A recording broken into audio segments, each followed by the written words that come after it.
알거지로 왔으면 알거지로 가는 거야. 꼿꼿하게 모가지 쳐들고 설칠 때부터 이렇게 될 줄 알았다, 내가.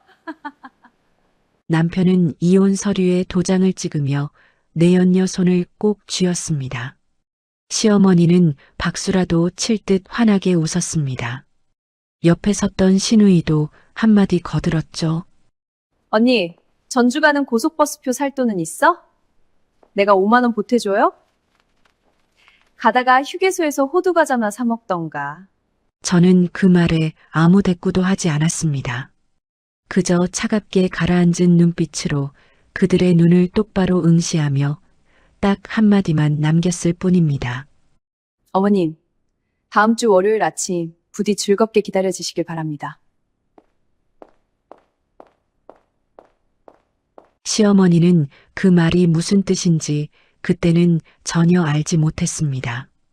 그저 다 잃고 쫓겨나는 패배자의 알량하고 우스운 마지막 자존심이려니 하고 코웃음을 쳤죠. 오냐, 아주 기대가 커서 잠도 안 오겠다.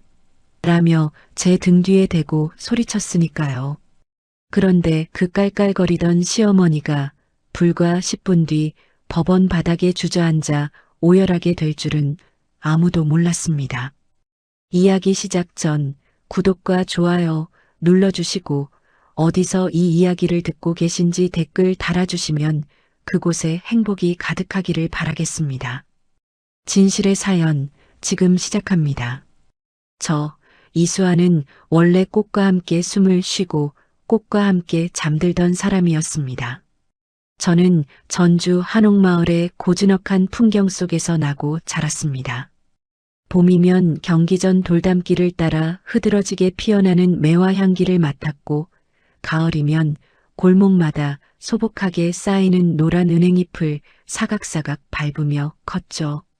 그래서였을까요? 제게 자연의 색과 향기는 그 어떤 보석보다 아름답고 귀한 것이었습니다. 저는 23이라는 꽤 이른 나이부터 그 아름다움을 다루는 플로리스트의 길을 걷기 시작했어요.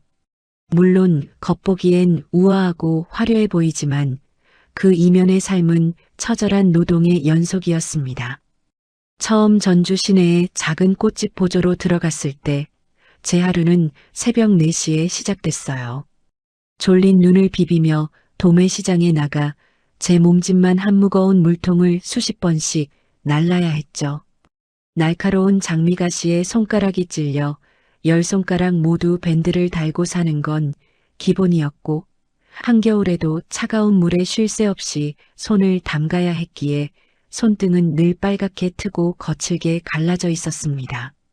친구들이 예쁜 네일아트를 자랑할 때 저는 손톱 밑에 낀 흙을 빼내며 쓴웃음을 지어야 했어요.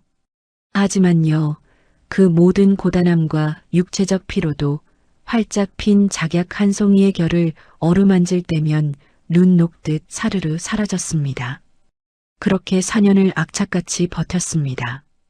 남들이 퇴근하고 불 꺼진 샵에 혼자 남아 색채학 책을 너덜너덜해질 때까지 뒤적였고 상품 가치가 떨어져 버려진 꽃잎들을 주워 모아밤이 새도록 리스를 엮고 또 엮으며 손끝에 감각을 갈고 닦았습니다. 그 지독한 노력 덕분이었을까요? 27이 되던 해 저는 전주 시내에서 가장 크고 이름난 고급 플라워 샵의 메인 디자이너 자리까지 꿰찰 수 있었습니다. 이 직업이 제게 준 가장 큰 선물은 꽃을 통해 사람들의 인생에서 가장 결정적인 순간들을 함께할 수 있다는 것이었어요. 싱그러운 은방울꽃과 새하얀 튤립으로 웨딩 부케를 엮어 예식 직전 덜덜 떨리는 신부의 두 손에 쥐어주던 날, 그 부케를 받아들고 환하게 웃던 신부의 얼굴을 저는 잊지 못합니다. 반대로 하얀 국화와 폰폰 소국으로 장례식장 입구를 담담하게 채워나가며 사랑하는 이를 떠나보내고 오열하는 유족의 구분 등을 조용히 위로하던 날도 있었죠. 꽃이 인간에게 건네는 무언의 위로가 얼마나 위대한지 저는 이 일을 하며 뼛속 깊이 깨달았습니다. 꽃은 입이 없지만 수만 가지의 복잡한 감정을 대신 전해주는 세상에서 가장 아름답고 정직한 언어였으니까요. 제 꿈은 무척이나 소박하면서도 바위처럼 단단하고 확고했습니다. 언젠가 전주 한옥마을의 돌담길 끝자락, 따뜻한 남양 햇살이 아낌없이 쏟아지는 작은 상가 하나를 얻어 제 이름 세 글자가 예쁘게 새겨진 나무 간판을 다는 것. 딸랑하고 문을 열고 들어가면 제가 직접 고르고 다듬은 꽃향기가 공간을 가득 채우고 따뜻한 홍차 한 잔과 함께 손님들의 희로애락을 꽃으로 엮어내는 오롯한 나만의 공간을 갖는 것. 제 통장에는 그 꿈을 실현하기 위한 종잣돈이 차곡차곡 아주 예쁘게 모이고 있었습니다. 이대로라면 1년 안에 그 꿈을 만져볼 수 있을 것 같았어요. 그 꿈의 윤곽이 제법 뚜렷해지며 손에 잡힐 듯 가까워졌던 27의 찬란한 봄날. 제 인생의 방향타를 완전히 비틀어버린 남자 강재원이 불쑥 제 세계로 걸어 들어왔습니다. 그는 강원도 강릉 항구 일대에서 수십 년째 동해수산이라는 제법 큰 수산물 유통업체를 운영하는 강병철 회장의 외아들이었어요. 하지만 당시 그는 가업을 잇는 대신 서울의 한 중견기업에서 번듯하게 직장 생활을 하고 있었습니다. 전주에서 일하는 저와 서울에서 직장을 다니는 원래대로라면 전혀 접점이 없었겠지만 대학 시절 친했던 선배의 끈질긴 중매로 마지못해 서울과 전주의 중간쯤에서 첫 소개팅을 하게 되었습니다. 솔직히 말씀드리면 저는 나가기 전부터 그 자리가 썩 내키지 않았습니다. 지방 유지의 아들, 부잣집 도련님이라는 타이틀이 영 부담스러웠거든요. 세상 물정 모르고 돈만 펑펑 쓰는 아나무인이거나 사람을 금 나누어 깔보는 거만한 성격일 거라고 지레짐작했습니다. 하지만 전주 시내의 조용한 카페 문을 열고 들어온 그의 첫인상은 제 편견을 기분 좋게 깨부수었습니다. 머리부터 발끝까지 명품 로고로 휘감은 부담스러운 차림새 대신 그는 단정하고 깔끔한 네이비색 니트의 면바지를 입고 있었습니다. 대화를 나눌 때도 테이블 위에 올려둔 스마트폰을 쳐다보는 대신 제 두 눈을 깊고 진지하게 들여다보는 예의 바른 태도를 가졌더군요. 무엇보다 부잣집 아들 특유의 허세나 겉멋이 전혀 없었습니다. 수아 씨, 꽃을 다루는 직업이라 그런지 손끝이 참 섬세하고 따뜻하시네요. 저는 어려서부터 짠내나는 바닷바람 맞으면서 거칠게 자라서 그런지 수아 씨처럼 아름다움을 창조해내는 분을 보면 참 대단하고 경이롭다는 생각마저 듭니다. 자신을 낮추고 상대를 한껏 높여주는 그의 부드러운 목소리와 겸손한 태도. 그날 밤 저는 조금씩 굳게 닫혀있던 마음의 빗장을 풀기 시작했습니다. 그는 정말이지 지극정성이었습니다. 서울과 전주라는 만만치 않은 거리에도 불구하고 그는 금요일 퇴근길마다 꽉 막히는 고속도로를 뚫고 전주로 내려왔어요.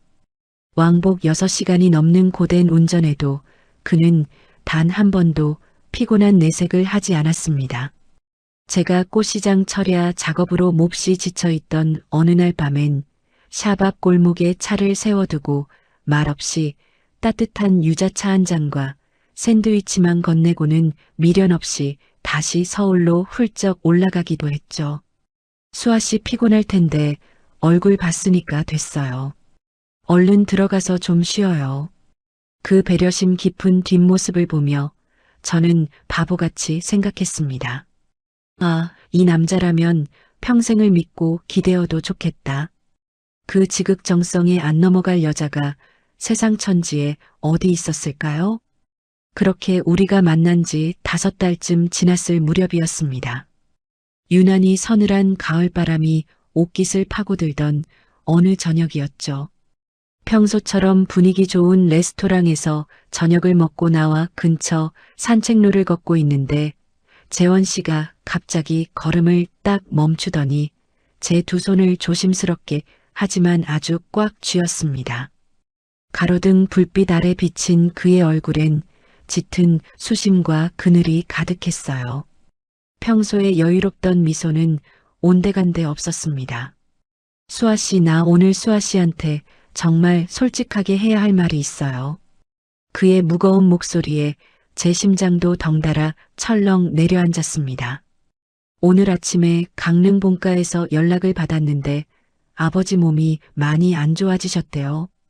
연세도 있으신 데다가 원래 심장 쪽 혈관이 안 좋으셨거든요. 그래서 내년 봄엔 내가 서울에서 하던 직장 생활 다 접고 강릉으로 완전히 내려가서 아버지 사업을 곁에서 도우며 물려받아야 할 것 같아요. 그는 잠시 숨을 고르더니 세상에서 가장 절박하고 애절한 눈빛으로 저를 바라보며 덧붙였습니다. 나 수아 씨 없이 그 거친 강릉 바닥에 혼자 가고 싶지 않아요. 이기적인 거 아는데 나랑 같이 가주면 안 될까? 나와 결혼해서 강릉으로 가줄 수 있어요? 프로포즈이자 동시에 엄청난 희생을 강요하는 통보. 저는 순간 숨이 턱 막히며 아무런 대답도 할 수 없었습니다. 망치로 머리를 세게 한 대 얻어맞은 기분이었어요. 제가 나고 자란 이 전주를 떠난다는 건 단 한 번도 상상조차 해본 적 없는 일이었습니다. 게다가 저는 이제 막 제 샵을 열 자리를 알아보고 부동산 사장님들과 통화하며 인테리어 구상까지 끝마친 참이었단 말입니다. 그런데 아무런 연고도 친구도 아는 사람 하나 없는 낯선 타지 강릉이라니요. 당황한 제가 흔들리는 눈빛으로 더듬거리며 입을 열었습니다. 오빠, 하지만 내일은요? 내 꿈은 어떡하고요? 내가 이 자리까지 오려고 4년 넘게 가시에 찔려가며 얼마나 피눈물 나게 버텼는데 오빠가 강릉으로 훌쩍 가버리면 이제 곧 오픈하려고 차곡차곡 준비하던 내 플라워 샵은 어떻게 해? 눈물이 그렁그렁하게 맺힌 제 말을 듣자마자 그가 저를 덥석 품에 와락 끌어안았습니다. 그의 심장 뛰는 소리가 제 귓가에 쿵쿵 아주 크고 빠르게 울렸어요. 수아 씨, 내가 다 미안해. 당신 꿈 꺾으려는 거 절대 아니야. 당신도 알지? 우리 강릉 바다가 얼마나 푸르고 예쁜지. 탁 트인 바다가 한눈에 내려다 보이는 오션뷰 상가에 수아 씨가 늘 꿈꾸던 그 예쁜 플라워 샵 내가 꼭 차려줄게. 전주보다 훨씬 더 크고 멋지게 강릉에서 제일 가는 샵으로 만들어줄게. 그는 제 어깨를 감싸 쥔 채 눈을 맞추며 또박또박 말을 이어나갔습니다. 내가 강릉 내려가서 아버지 일 인수인계 받고 완전히 자리 잡을 때까지만 딱 1년. 1년만 내 옆에서 기다려줘. 내가 내 목숨을 걸고 약속할게. 수아 씨 꽃 만지는 고운 손, 절대 바닷물에 안 담그게 할 거야. 절박하게 매달리며 쏟아내는 그의 맹세에 팽팽하게 당겨져 있던 제 이성의 끈은 속절없이 툭 끊어지고 말았습니다. 지금의 제가 타임머신을 타고 과거의 저를 만날 수 있다면 뺨을 세차게 후려쳐서라도 그 자리를 박차고 도망치라고 그 놈의 혀를 믿지 말라고 피 토하듯 소리쳤을 겁니다. 밤하늘에 흩어지던 그 달콤하고 절절한 속삭임은 저를 지옥불로 끌어들이기 위해 정교하게 짜인 사냥꾼의 덫에 불과했다는 것을 그때의 저는 꿈에도 몰랐으니까요.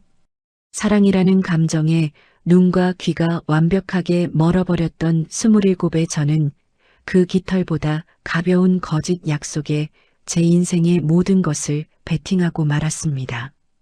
그리고 이듬해 봄, 벚꽃잎이 눈처럼 눈부시게 흩날리던 어느 날, 저는 정든 전주 한옥마을의 풍경을 뒤로한 채 캐리어 2개와 손때 묻은 플로리스트 자격증 하나만 달랑 든 채 강릉행 버스에 몸을 싣고 말았습니다. 그것이 제 인생에서 가장 길고 어둡고 비린내 나는 5년짜리 지옥 터널의 시작이었습니다. 결혼식은 강릉 시내에서 가장 규모가 크고 화려하다는 호텔 예식장에서 아주 박자지껄하게 치러졌습니다. 관광버스를 대절해 멀리 전주에서 올라온 제 친정 식구들과 몇몇 친구들은 낯선 타지 분위기에 주눅이 든 채 한쪽 구석에 조촐하게 모여 있었어요. 반면 하객석의 8할 이상은 전부 시댁 쪽 손님들로 빈자리가 없을 만큼 꽉 들어찼습니다. 강릉 항구 바닥에서 수십 년간 잔뼈가 굵은 시아버지의 인맥 덕분인지 장화를 신은 수산시장 중도매인들부터 수역조합장, 지역구 국회의원의 시의원들까지 그야말로 식장이 터져나갈 듯 북적였습니다. 웨딩드레스를 입고 신부 대기실에 홀로 앉아있는 제게 진심 어린 축하를 건네는 사람보다 밖에서 시어머니와 시아버지에게 눈도장을 찍기 바쁜 사람들이 훨씬 많았죠. 시어머니 최명희 여사는 미용실에서 잔뜩 힘을 주어 틀어올린 머리에 알이 굵은 진주 목걸이와 금가락지로 온몸을 휘감고 있었습니다. 그녀는 마치 이 모든 축제의 주인공이자 여왕이라도 된 양식장 한가운데 버티고 서서 밀려드는 사람들과 일일이 악수하며 호탕하게 웃고 있었죠. 아이고, 김 사장님 오셨네. 먼 길 오시느라 고생하셨어. 우리 재원이가 서울 생활 싹 정리하고 내려와서 장가까지 다 가니 내가 이제 죽어도 여한이 없어요. 글쎄. 하지만 저는 그날 시어머니가 사람들을 향해 호탕한 웃음을 지어 보이다가도 찰나의 순간 대기실 쪽에 앉아있는 저를 훑어보는 서늘하고 계산적인 눈빛을 목격하고 말았습니다. 마치 새로 산 물건의 가치를 매기듯 혹은 만만한 먹잇감을 헤아리듯 위아래로 훑어보며 입꼬리를 비죽거리는 거묘한 표정을요. 등줄기를 타고 서늘한 불안감이 흘렀지만 저는 애써 결혼식 날이라 다들 예민해서 그럴 거야라며 스스로를 다독였습니다.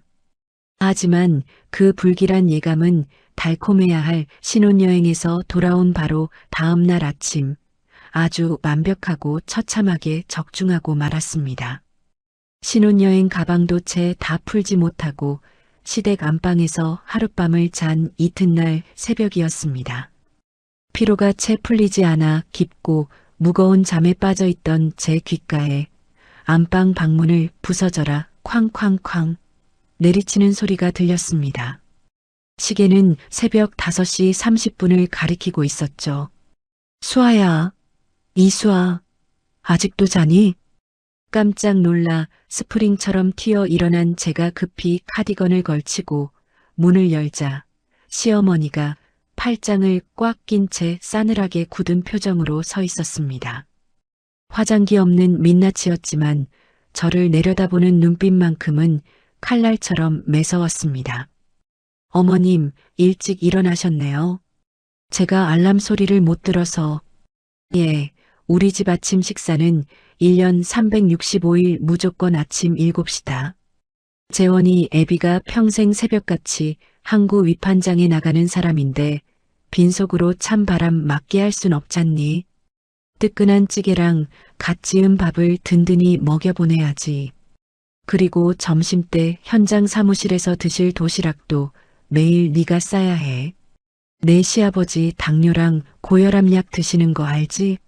조미료 많이 넣지 말고 반찬은 슴슴하게. 맵고 짠 거 안 된다 알지?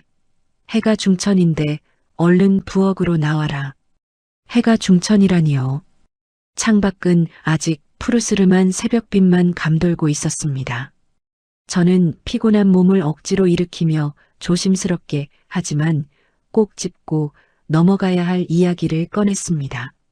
네, 어머니. 아침이랑 도시락은 제가 챙길게요.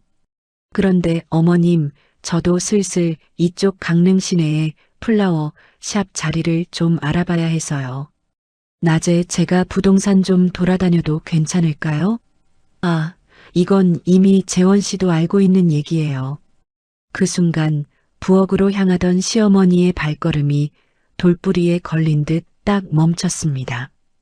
그녀는 천천히 고개를 돌려 저를 위아래로 한번 훑어보더니 기가 막힌다는 듯 픽 하고 헛웃음을 쳤습니다. 플라워셔? 꽃집? 애야, 너 정신 차려라. 시아버지가 저 밖에서 뼈 빠지게 생선 괴짝 나르며 우리 식구들 먹여 살리는데 며느리라는 년이 팔자 좋게 에어컨 바람 쐬면서 꽃에 물이나 주고 앉아 있겠다고? 네가 지금 우리 집에 시집 와서 그럴 틈이 있을 것 같니? 시어머니는 말을 마치기가 무섭게 콧방귀를 뀌며 안방문을 신경질적으로 쾅 닫아버렸습니다. 그것이 제 질문에 대한 대답의 전부였죠. 그날 저녁 퇴근하고 돌아온 남편에게 서운함을 토로하며 따져 물었습니다. 여보, 어머니가 아침에 저렇게 다그치시는데 자기가 나서서 내 샵 얘기 좀 잘 해줘야 하는 거 아니야? 자기가 1년 안에 무조건 강릉에서 제일 예쁜 샵 차려주겠다고 약속했잖아. 설마 잊은 건 아니지? 남편은 넥타이를 거칠게 신경질적으로 풀어 소파에 휙 던지더니 짜증 섞인 긴 한숨을 내쉬었습니다. 아, 진짜. 수아야, 어머니가 원래 말 툭툭 던지고 돌려 말하는 걸 못하셔서 그래. 네가 며느리로서 눈치껏 좀 기분 맞춰드려라. 내가 지금 아버지 사업 물려받는다고 서울에서 내려와서 인수인계 받고 까다로운 거래처들 비위 맞추느라 대가리가 터질 것 같은데 내 꽃집 타령까지 내가 지금 당장 들어줘야 해? 1년 뒤에 해준다고 했잖아. 좀 기다려. 결혼 전 제 눈을 다정하게 바라보며 수아 씨 꽃 만지는 고운 손, 절대 바닷물에 안 담그게 할 거야라던 그 부드러웠던 남자는 온데간데 없었습니다. 그날 이후 제 인생에서 꽃이나 꿈이라는 단어는 철저히 지워지고 말았습니다. 제 하루는 그야말로 숨막히는 지옥 같은 노동의 연속이 되었습니다. 매일 새벽 5시 반에 일어나 시아버지의 아침상을 차리고 3단 보온 도시락을 쌌습니다. 어머니 말씀처럼 맵고 짜지 않게 슴슴한 도시락을 말이죠. 설거지를 마치고 뻐근한 허리를 좀 펼까 싶으면 오전 9시까지 동해수산 본장 사무실로 출근해야 했어요. 남편이 집에만 있으면 어머니 눈치 보이니까 나와서 일 좀 거들어 달라고 제 등을 떠밀었기 때문이죠. 처음엔 그저 사무실 구석자리에 앉아 영수증을 풀로 붙여 정리하고 거래처에서 걸려 오는 전화를 당겨받는 단순한 차 심부름 정도였습니다.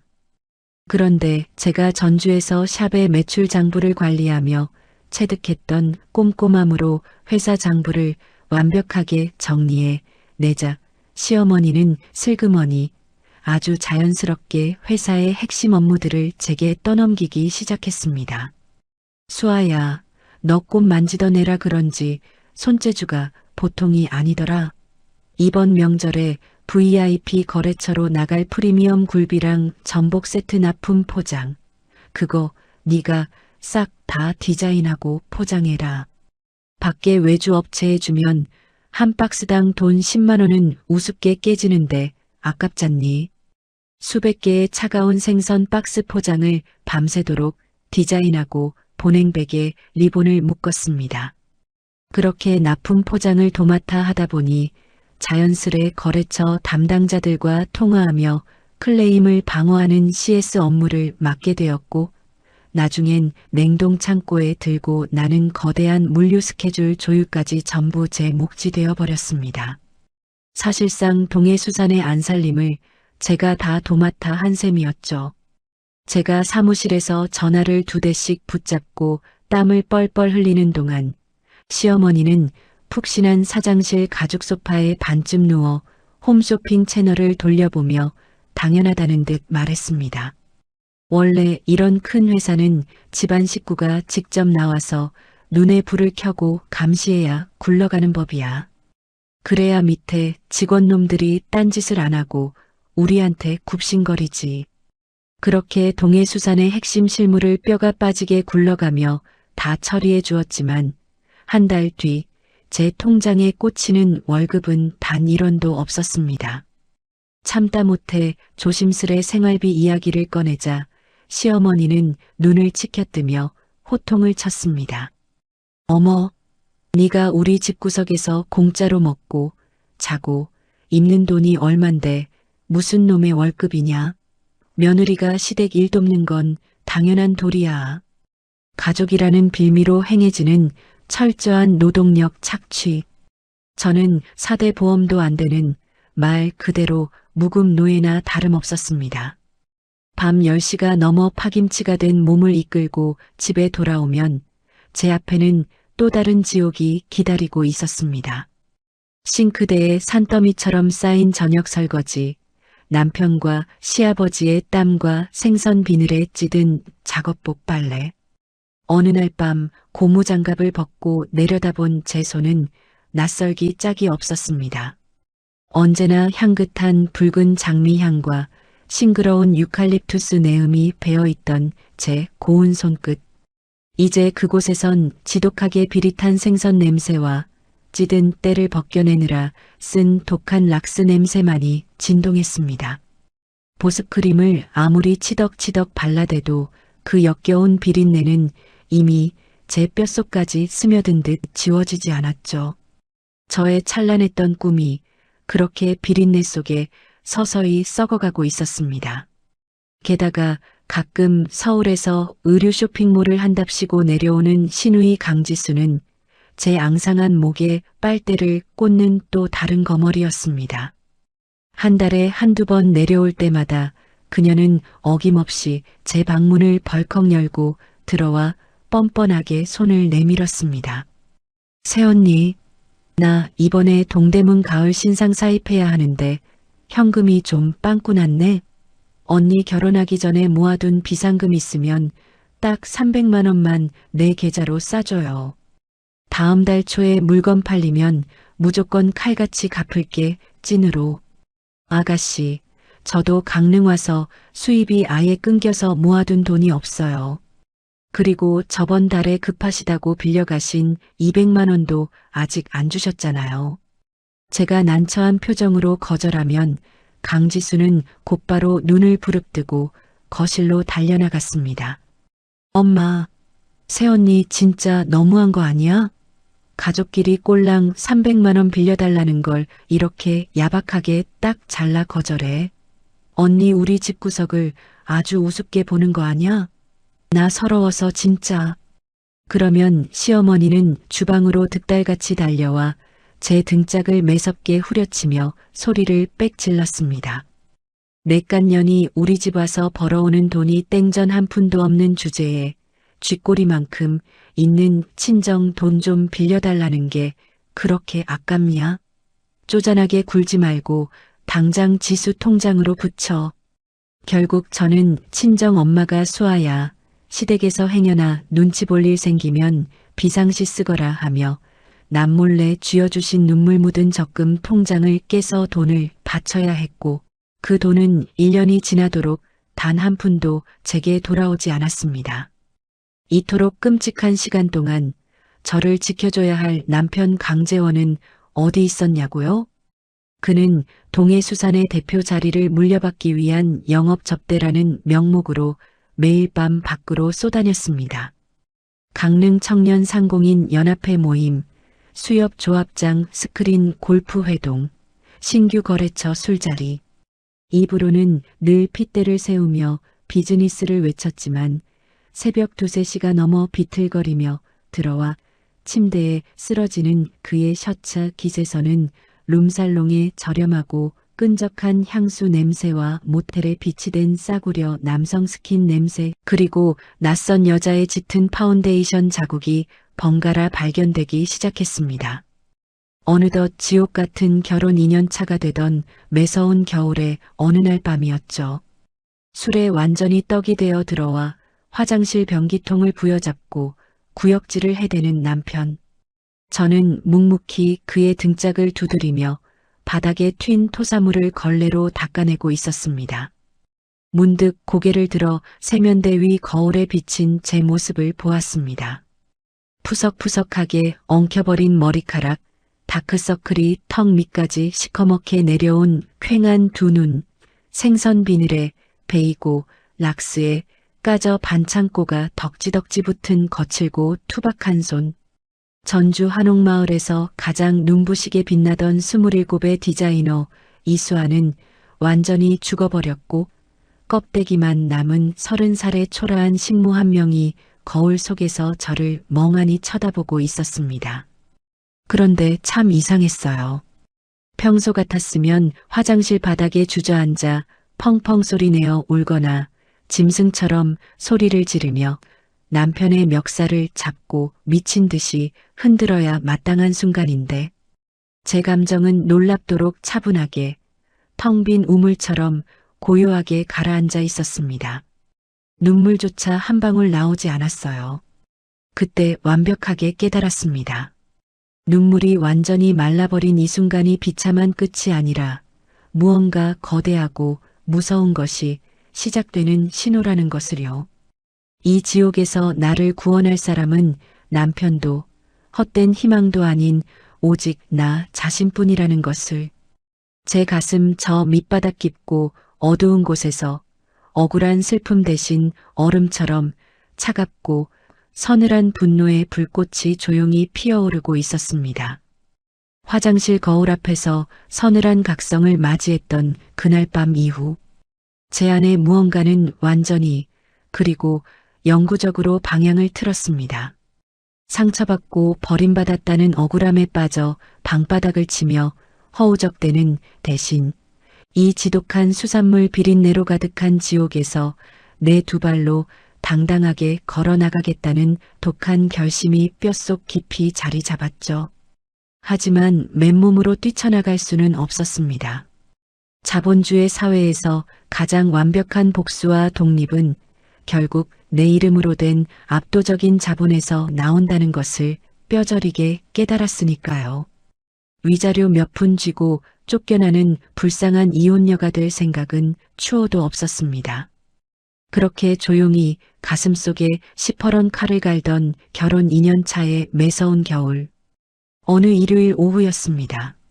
남편은 어젯밤의 숙취로 안방에서 코를 골며 뻗어 있었고 시어머니는 계모임 친구들과 미용실에 다녀온다며 외출한 참이었습니다.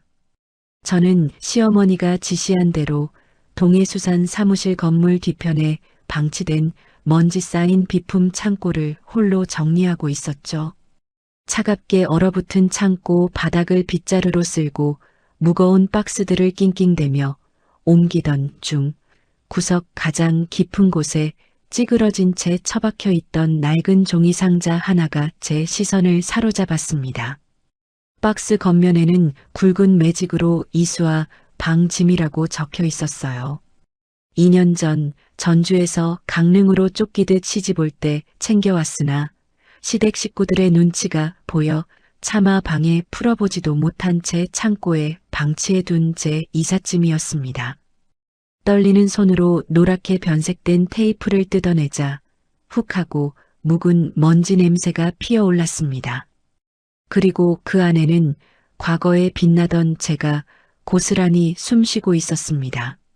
23 첫 월급을 타자마자 큰맘 먹고 남대문 시장에서 샀던 은빛 전문가용 꽃가위, 종류별로 모아두었던 파스텔 톤의 고급 실크 리본들, 색채학을 공부하며 형광펜으로 밑줄을 쫙쫙 그어두었던 낡은 노트, 그리고 상자 맨 밑바닥에 신문지로 겹겹이 쌓여있던 액자 하나, 바로 제 플로리스트 1급 자격증이었습니다. 유리 표면 위로 뽀얗게 내려앉은 먼지를 소매로 조심스레 닦아냈습니다. 성명 이수아. 자격증 한가운데에 정직하게 박힌 제 이름 3글자를 보는 순간 명치 끝이 아려오며 뜨거운 무언가가 울컥 치밀어 올랐습니다. 시댁 식구들에게 너 새언니, 며느리로만 불리며 완전히 지워져 버렸던 내 이름. 전주 한옥마을에서 가장 예쁜 꽃을 만들던 27의 디자이너 이수아가 그 액자 속에 갇힌 채 저를 올려다보고 있었습니다. 그래. 이대로 썩어 죽을 순 없어. 내 손으로 다시 내 인생을, 내 이름을 되찾을 거야. 아무도 모르게 아주 조용히. 그날 밤부터 저는 시댁 식구들의 눈을 완벽하게 따돌린 치밀하고 처절한 이중 생활을 시작했습니다. 제가 선택한 저만의 무기는 바로 온라인 핸드메이드 플라워 마켓이었습니다. 수천만 원의 보증금이 드는 오프라인 매장을 덜컥 차릴 자본금도 없었고 무엇보다 시어머니의 촘촘한 감시망을 피해 낮에 집을 비울 시간조차 없었던 제게 유일한 돌파구였어요. 매장 없이 방구석 한편에서 오직 제 두 손과 모두가 잠든 밤의 시간만 있으면 당장 시작할 수 있는 일이었으니까요. 하지만 막상 시작하려니 당장 재료를 구하는 것부터가 거대한 난관이었습니다. 집이나 회사로 택배를 시켰다간 매의 눈을 가진 시어머니가 당장 포장을 뜯어보고는 밥버러지 같은 년이 이 쓸데없는 쓰레기들은 다 뭐냐? 며 가위로 난도질을 해버릴 뻔했거든요. 그래서 저는 머리를 썼습니다. 낮에 화장실 양변기 위에 앉아 쉬는 5분을 쪼개어 동대문 부자재 상가와 강남 고속터미널 꽃시장 온라인몰에서 프리저브드 플라워와 부자재들을 주문했습니다. 그리고 배송지는 동해수산에서 세 블록 떨어진 후미진 구도심 버스 터미널의 무인 택배 보관함으로 지정했죠. 점심시간 시어머니가 직원들을 이끌고 근처 한식당으로 밥을 먹으러 간 사이 저는 숨이 턱에 차도록 그 터미널까지 달려가 박스를 수령했습니다. 그리고는 내용물만 꺼내 검은색 큰 비닐봉지에 옮겨 담아 쓰레기처럼 위장한 뒤 몰래 제 방 옷장 가장 깊숙한 곳에 숨겼습니다. 마치 범죄자가 작물을 숨기듯 매일매일이 심장이 터질 것 같은 긴장의 연속이었죠. 밤 11시 30분 거실에 TV 소리가 꺼지고 남편과 시어머니가 안방에서 코를 골며 깊고 무거운 잠에 빠져드는 시간이 되면 마침내 저만의 세계가 열렸습니다. 저는 살금살금 거실로 나와 소리 없이 방문을 이중으로 걸어 잠그고 낡은 노트북을 켰습니다. 모니터 불빛이 문틈으로 새어나갈까봐 화면 밝기를 최하로 낮추고 키보드 위에는 두꺼운 수건을 덮어 타이핑 소리를 죽이며 숨죽인 싸움을 시작했습니다. 이렇게까지 해야 되나 싶은 순간들도 있었지만 제 꿈을 위해서 마음을 다잡고 또 다잡았어요. 작업을 시작하기 전 제가 가장 먼저 하는 일은 손을 씻는 것이었습니다. 낮 동안 차가운 냉동 오징어와 고등어 게짝을 만지며 켜켜이 밴 생선 비린내를 지우기 위해 저는 화장실에서 독한 공업용 비누로 살같이 붉게 달아오를 때까지 손을 빡빡 문질러 씻었습니다. 한겨울 얼음장 같은 물에 퉁퉁 붓고 터져버린 손, 생선 가시에 찔려 반창고가 덕지덕지 붙은 투박한 손, 그 거칠어진 손을 마른 수건에 닦아내고서야 저는 비로소 조심스레 장미 꽃잎을 쥐었습니다. 제가 주력으로 삼은 상품은 배송 중 망가질 위험이 적고 오래 두고 볼 수 있는 작품들이었어요.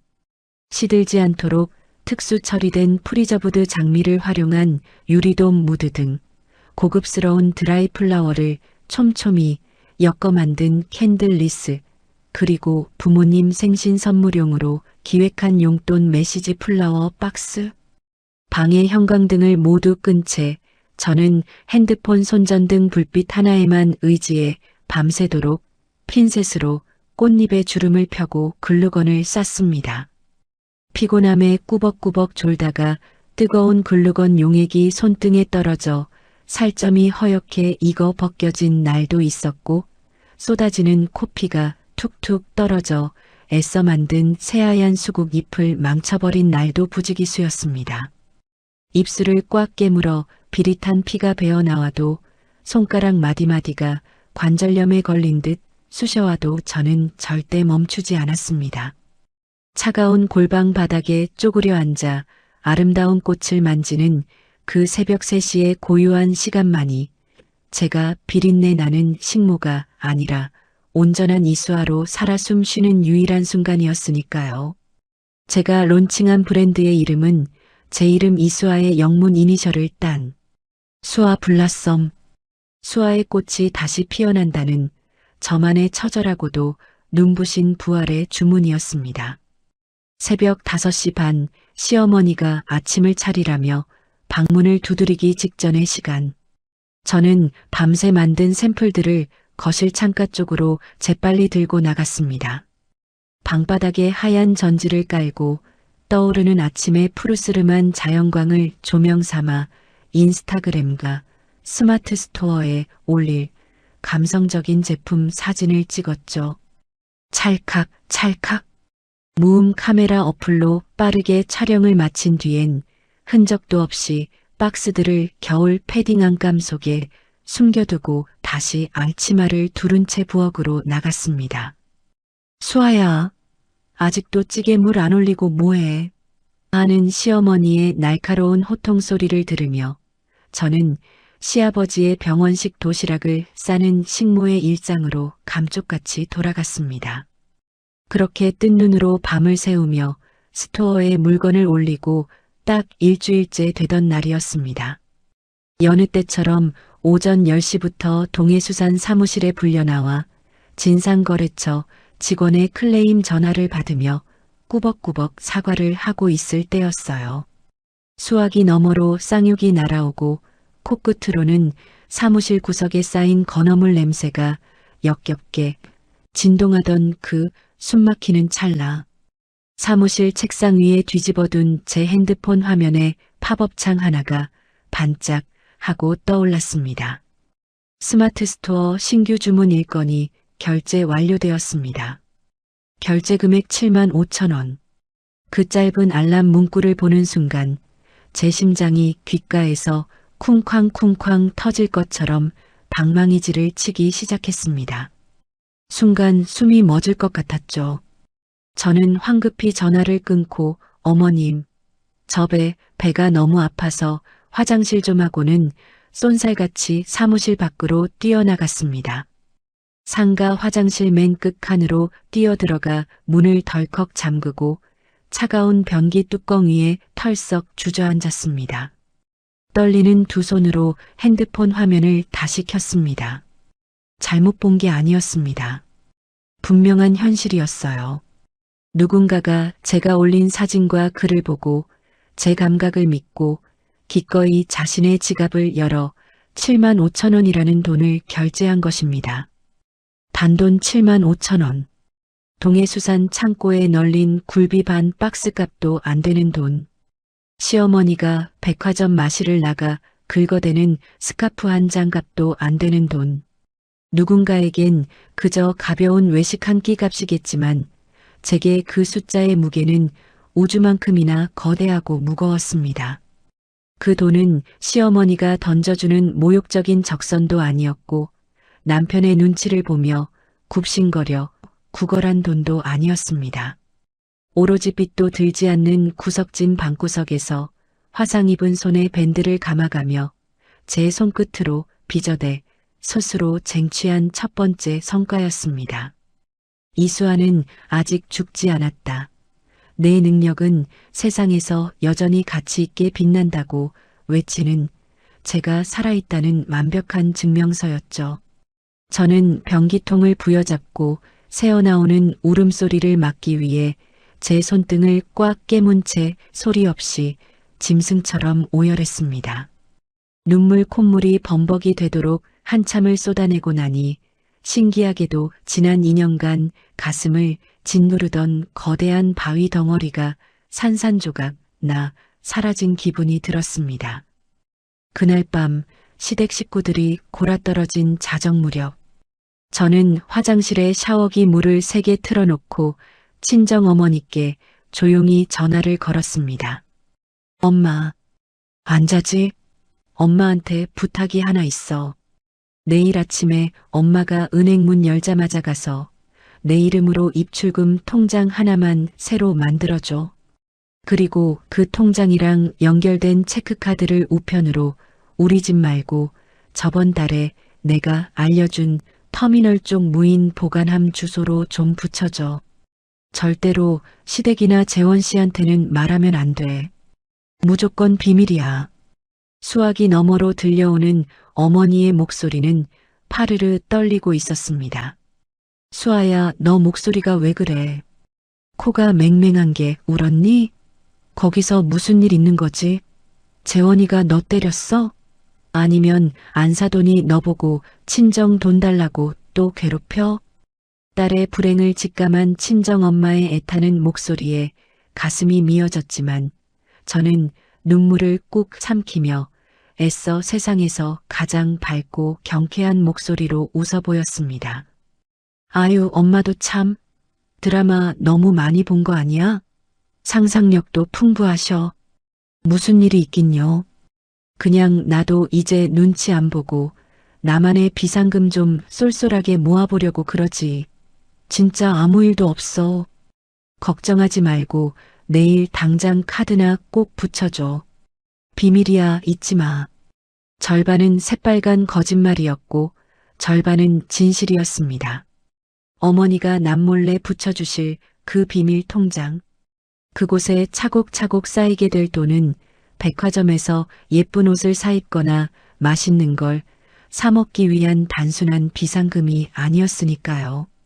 그것은 이 숨막히는 비린내 나는 감옥을 완전히 폭파해버리고 저를 뼈째로 갉아먹는 저 기생충 같은 인간들의 목줄을 단숨에 끊어놓기 위해 조용히 장전하는 탈출용 실탄이었습니다. 그리고 오늘 확인한 그 7만 5천 원은 제 탄창에 장전된 가장 빛나고 치명적인 첫 번째 총알이었습니다. 저만의 조용하고도 완벽한 반격의 카운트다운이 드디어 차갑게 막을 올린 것입니다. 친정어머니가 강릉 터미널 무인 보관함으로 몰래 붙여준 비밀 통장. 그곳에 7만 5천 원이라는 첫 번째 총알이 장전된 이후 제 삶의 톱니바퀴는 무섭도록 빠르게 돌아가기 시작했습니다. 제가 론칭한 수아 블러썸은 아주 천천히 하지만 무서운 기세로 단단하게 성장해 나갔어요. 자본금이 부족했던 제 유일한 무기는 지독할 정도의 디테일과 정성이었습니다. 상품 사진 한 장을 찍어도 계절의 감성을 듬뿍 담아 연출했고 포장 상자 안에는 제가 직접 눌러 쓴 손 편지를 동봉했습니다. 무엇보다 저는 동해수산에서 그 깐깐하고 진상 부리는 수산물 도매업자들을 구워 삶으며 터득했던 CS, 작 고객 응대 능력을 10분 발휘했습니다. 배송이 하루라도 지연될 것 같으면 고객이 묻기 전에 먼저 장문의 사과와 함께 작은 서비스 소품을 챙겨 보냈죠. 포장이 풀기 아까울 정도로 너무 정성스러워요. 감동받아옵니다. 문에 글을 남겼는데 판매자님이 천사처럼 친절하십니다. 무조건 여기서 사세요. 사진보다 실물이 100배는 더 고급스럽네요. 다음 달 엄마 생신 때 또 올게요. 스마트 스토어와 인스타그램에 진심이 뚝뚝 묻어나는 장문의 후기들이 하나둘 쌓이기 시작하더니 그것이 꼬리에 꼬리를 물고 무서운 입소문을 탔습니다. 오픈 첫 달 7만 원이었던 수입은 석 달 뒤 70만 원이 되었고 2년차 겨울을 지날 무렵엔 제법 안정적인 월 250만 원의 순수익을 제 비밀 통장에 꽂아주고 있었습니다. 그 시간 동안 저의 치열한 이중생활은 그야말로 아슬아슬한 줄타기와도 같았죠. 낮에는 펑퍼짐한 추리닝 바지에 낡은 앞치마를 두르고 동해수산 사무실 구석에 앉아 물류 스케줄을 조율했습니다. 야, 이수아. 너 지금 여기서 멍 때릴 시간 있어? 당장 냉동 창고 가서 박스 찢어진 오징어 재고 몇 갠지 파악해와. 시어머니의 날카로운 호통에 네, 어머니 다녀오겠습니다 하고 허리를 굽히면서도 제 머릿속은 온통 다음 시즌에 출시할 봄 컬렉션 디자인 구상으로 꽉 차 있었습니다. 시어머니 몰래 서류 뭉치 밑에 이면지를 깔아두고 신상품 디자인을 스케치했고, 점심시간엔 상가 화장실 양변기 위에 쭈그려 앉아 10분을 쪼개어 고객들의 문의 메시지에 답장을 보냈습니다. 지독한 생선 비린내를 뒤집어 쓴 껍데기는 시댁의 무급식모였지만 제 진짜 영혼은 이미 어엿하고 잘 나가는 플라워 브랜드의 대표로 당당하게 숨쉬고 있었던 겁니다. 시어머니도 매일 밤 술 냄새를 풍기며 들어오는 남편 강재원도 그 누구도 제 핏발 선 눈동자 뒤에 숨겨진 거대한 비밀을 눈치채지 못했죠. 그리고 지옥 같던 결혼 4년 차의 봄이 밝았을 때 제 인생의 판도를 완전히 뒤바꿔 놓을 결정적인 전환점이 찾아왔습니다. 어느 날 인스타그램 다이렉트 메시지로 장문의 제안서가 하나 날아왔어요. 강릉 해안가에 새로 오픈을 준비 중인 300평대 대형 오션뷰 감성 카페 두 곳의 공동 대표라는 분이었습니다. 제 스토어의 감각적인 꽃 장식들을 눈여겨보았다며 매장 내부의 전반적인 플라워, 인테리어와 시즌별 공간 장식을 총괄해서 맡아달라는 어마어마한 제안이었습니다. 이건 방구석에서 소형 소품만 조물딱거리며 만들던 것과는 차원이 다른 완벽한 기업 간거래, 비즈니스였죠. 계약 금액은 두 곳 합산 무려 1,200만 원. 저는 심장이 입 밖으로 튀어나올 것 같은 흥분을 억누르며 시댁 식구들이 모두 잠든 새벽 시간을 이용해 미친 듯이 포트폴리오를 정리하고 완벽한 견적서를 뽑아냈습니다. 미팅은 제가 동해수산거래처 미수금건으로 은행에 다녀오겠다며 합법적으로 외출할 수 있는 목요일 오후 2시로 잡았죠. 비린내 나는 작업복을 공중화장실에서 벗어 던지고 친정에서 가져왔던 먼지 쌓인 멀끔한 정장으로 갈아입은 채 카페 대표들을 마주한 날, 저는 전주 최고 플라워 샵의 메인 디자이너로 일했던 짬바를 아낌없이 쏟아냈습니다. 매장 내 고객들의 동선, 창으로 들어오는 자연광의 조도, 바닷바람의 습도까지 완벽하게 계산한 브리핑에 두 대표는 그 자리에서 홀린 듯 계약서에 도장을 찍어주었습니다. 현장 세팅은 시댁 식구들이 일요일 아침 늦잠을 자는 새벽 4시부터 7시 사이 도둑고양이처럼 빠져나가 퀵서비스로 부른 인부들을 지휘하며 번갯불에 코 볶아먹듯 해치웠습니다. 제 몸은 극심한 수면 부족으로 당장이라도 쓰러질 듯 너덜너덜해졌지만 세팅이 끝난 뒤 제 통장에 일시불로 찍힌 거대한 숫자는 저를 각성제를 맞은 것처럼 펄펄 날뛰게 했습니다. 그 두 곳의 카페가 강릉의 핫플레이스로 인스타그램에서 이른바 대박이 나면서 수아 블라썸의 플라워 인테리어 역시 엄청난 화제를 모았습니다. 뒤이어 강릉 시내의 고급 부티크 호텔 두 곳과 하우스 웨딩홀에서도 연간 디렉팅 계약 제안이 물밀듯 쏟아져 들어왔죠. 월 수입이 500만 원, 700만 원, 1000만 원을 가뿐하게 넘어서기 시작했습니다. 친정 어머니의 주소지로 되어 있는 제 비밀 통장에는 어느덧 억 단위의 현금이 무서운 속도로 맹렬하게 쌓이고 있었습니다. 그리고 바로 그 무렵 저는 저만의 성벽을 쌓기 위한 또 다른 아주 예리한 칼날을 벼리기 시작했습니다. 바로 부동산 실전 투자였어요. 카페와 호텔 대표들 같은 자산가들과 비즈니스 미팅을 하다 보니 그들의 대화 주제는 늘 자연스럽게 상권과 부동산 매입으로 이어졌습니다. 강릉 시내 어느 구역이 관광특구로 지정되어 뜨고 있는지, 어느 건물이 급매로 헐값에 나왔는지, 세금은 어떻게 절세하고 대출은 어떻게 일으키는지, 저는 그 고급 정보들을 그저 귀로 흘려듣지 않았습니다. 화장실에 가는 척하며 수첩에 미친 듯이 메모했고, 밤에는 이불을 뒤집어 쓴 제 스마트폰으로 부동산 경매와 상가 매매 권리 분석 유튜브를 보며 피 터지게 독학했습니다. 동해수산에서 거래처 심부름을 명목으로 트럭을 몰고 나갈 때마다 저는 강릉 시내 골목골목을 샅샅이 뒤지며 직접 발품을 파는 임장을 다녔습니다. 그리고 4년차에 매서운 겨울바람이 옷깃을 파고들던 어느 날, 제 눈을 번쩍 뜨이게 만든, 아니 온몸에 솜털이 쭈뼛 서게 만든 기적 같은 매물 하나를 발견하게 됩니다. 강릉 항구 인근 동해수산 본장 바로 옆 블록에 자리 잡고 있는 대형 나대지와 소형 창고가 딸린 땅이었습니다.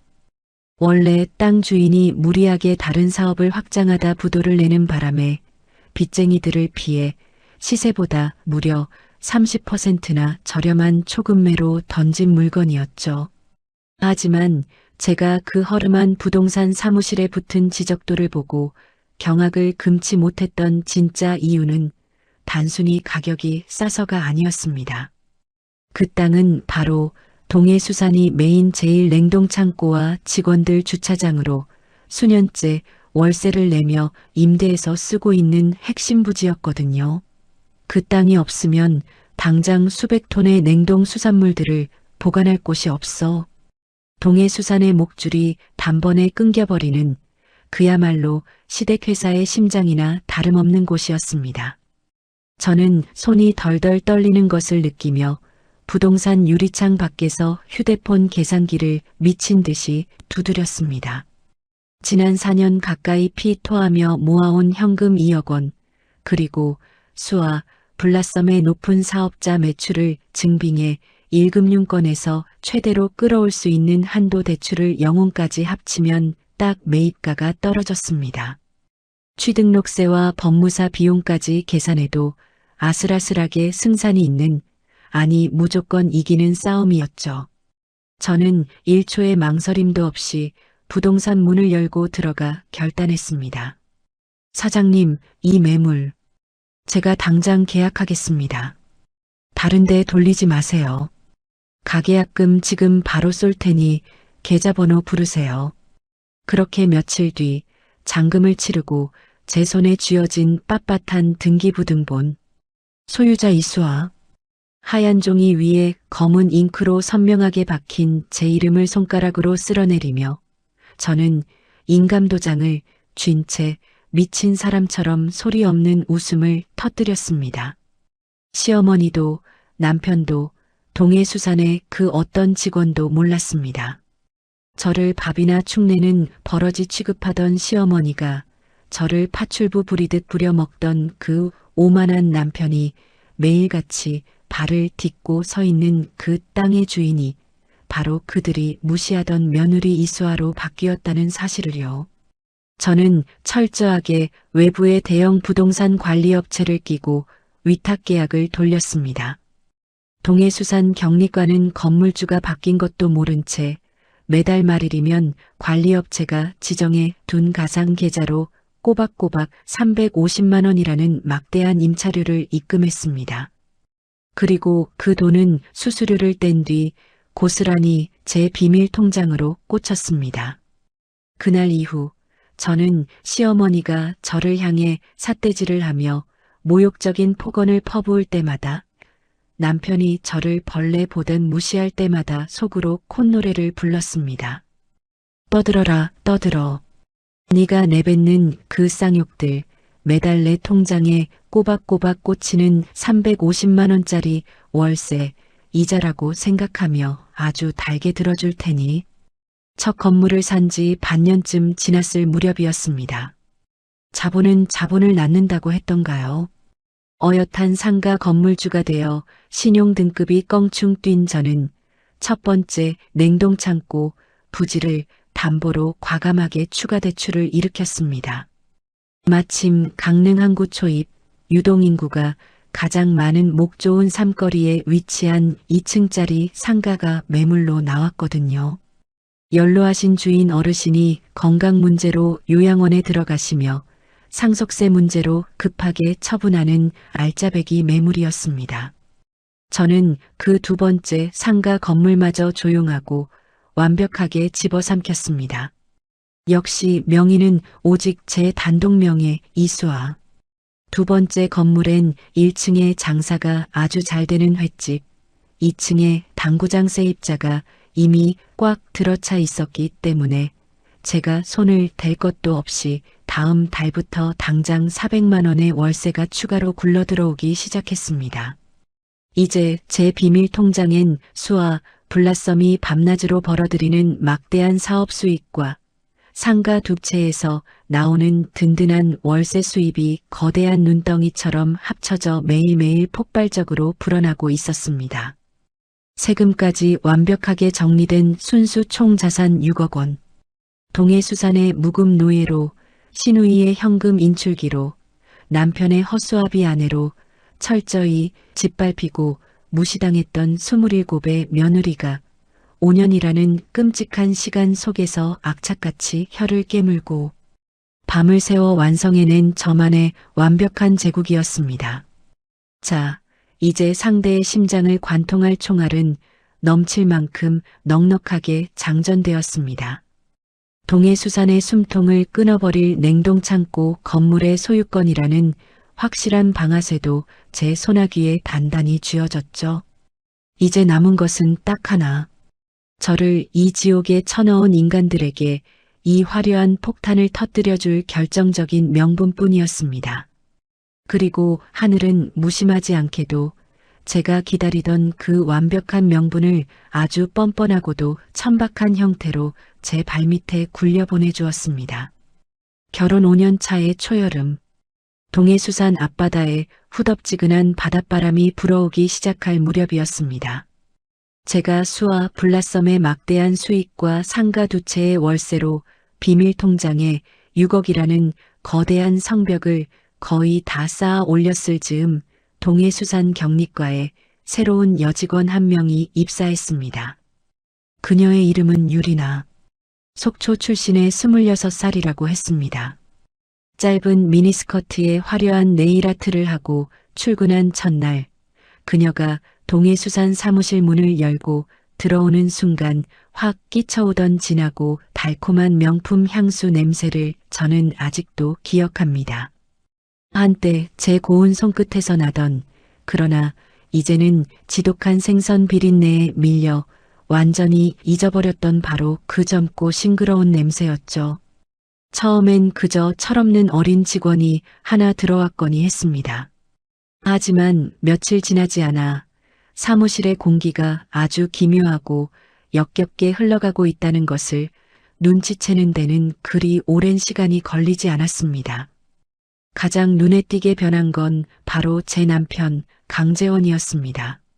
그는 평소 직원들을 대할 때 짐승처럼 윽박지르고 서류를 집어 던지며 아나무인으로 구는 인간이었습니다. 그런데 유리나 앞에서는 마치 삼류 로맨스 드라마의 다정한 실장님이라도 된 양 아주 가증스러운 코스프레를 하기 시작하더군요. 어이쿠, 리나 씨. 이 무거운 장부 박스를 왜 리나 씨가 들고 그래? 이리 줘요. 내가 들게. 어이구, 손목 얇은 것 봐. 다치면 어쩌려고 그래. 이런 건 나한테 미리 말해요. 탕비실에서 커피를 타며 투명한 사무실 유리 파티션 너머로 그 구역질 나는 총극을 지켜보던 저는 하마터면 헛웃음을 터뜨릴 뻔했습니다. 저한테는 새벽부터 20kg짜리 냉동 오징어 박스를 옮기라며 등짝을 걷어차던 인간이 고작 A4 용지 두 묶음을 들고 낑낑대는 척하는 어린 여직원 앞에서는 세상 스윗한 흑기사 행세를 하고 있었으니까요. 그뿐만이 아니었습니다. 평소엔 본인 외모에 신경도 안 쓰던 강재원이 갑자기 아침마다 거울 앞에서 30분씩 왁스를 발라대며 머리를 세우기 시작했습니다. 백화점에서 젊은 남자들이 입는 명품 셔츠를 할부로 긁어오더니 출근하기 전엔 항상 제 코를 찌를 만큼 독한 남자 향수를 들이부었습니다. 그리고 남편이 야간 영업 접대를 핑계로 외박을 하거나 새벽 3시가 넘어 들어오는 날이면 그의 옷깃에서는 어김없이 유리나가 뿌리고 다니던 그 달콤한 샤넬 향수 냄새가 진동을 했습니다. 바보가 아닌 이상 모를 수가 없었죠. 하지만 저는 과거의 이수아처럼 흥분하지 않았습니다. 남편의 멱살을 잡고 추궁하지도 시어머니에게 달려가 울며불며 하소연하지도 않았어요. 아싸, 이혼 사유 확실하게 추가요. 그것도 아주 완벽한 유책 배우자로. 저는 냉동 창고에서 차가운 얼음 조각을 맨손으로 쥐듯 아주 차갑고 냉정하게 마음을 가라앉혔습니다. 오히려 입가엔 서늘한 미소가 번졌죠. 저를 이 지옥에서 가장 완벽하고 흠결 없는 피해자로 만들어 탈출시켜줄 아주 기가 막힌 동아줄이 제 발밑으로 굴러떨어진 셈이었으니까요. 그날부터 저는 약 2달에 걸쳐 한 마리의 은밀한 사냥개처럼 조용히 그리고 아주 치밀하게 그들의 목을 조일 증거를 수집하기 시작했습니다. 먼저 강재원이 오늘 수협 조합장들이랑 술자리가 길어져서 모텔에서 자고 갈게라며 뻔한 거짓말을 늘어놓는 날이면 저는 제 방 침대에 누워 여유롭게 그의 동선을 땄습니다. 예전에 남편이 술 취해 뻗었을 때 그의 핸드폰에 몰래 깔아두었던 위치 추적 앱을 통해서였죠. 화면 속 깜빡이는 빨간 점은 강릉 항구가 아니라 항상 양양이나 주문진 해안가에 있는 1박에 50만 원짜리 최고급 풀빌라 펜션에 멈춰 있었습니다. 저는 그 좌표와 날짜, 시간들을 하나도 빠짐없이 엑셀 파일에 기록했습니다. 결정적인 덜미를 잡은 건 법인카드 내역이었습니다. 경리과에 유리나가 들어오긴 했지만 동해수산의 핵심 매출 장부와 카드 결제 내역의 최종 마감은 여전히 시어머니의 지시하에 제가 확인하고 있었거든요. 저는 밤마다 장부를 넘기며 강재원이 쓰고 다닌 법인카드 영수증을 현미경 보듯 분석했습니다. 강릉 시마크 호텔 라운지 35만 원, 청담동 명품관 주얼리 125만 원, 양양 오션뷰 풀빌라 결제 55만 원, 접대비와 비품비 항목으로 교묘하게 위장해 놓았지만 전부 그 어린 상간녀와 놀아나는데 쓴 돈들이었습니다.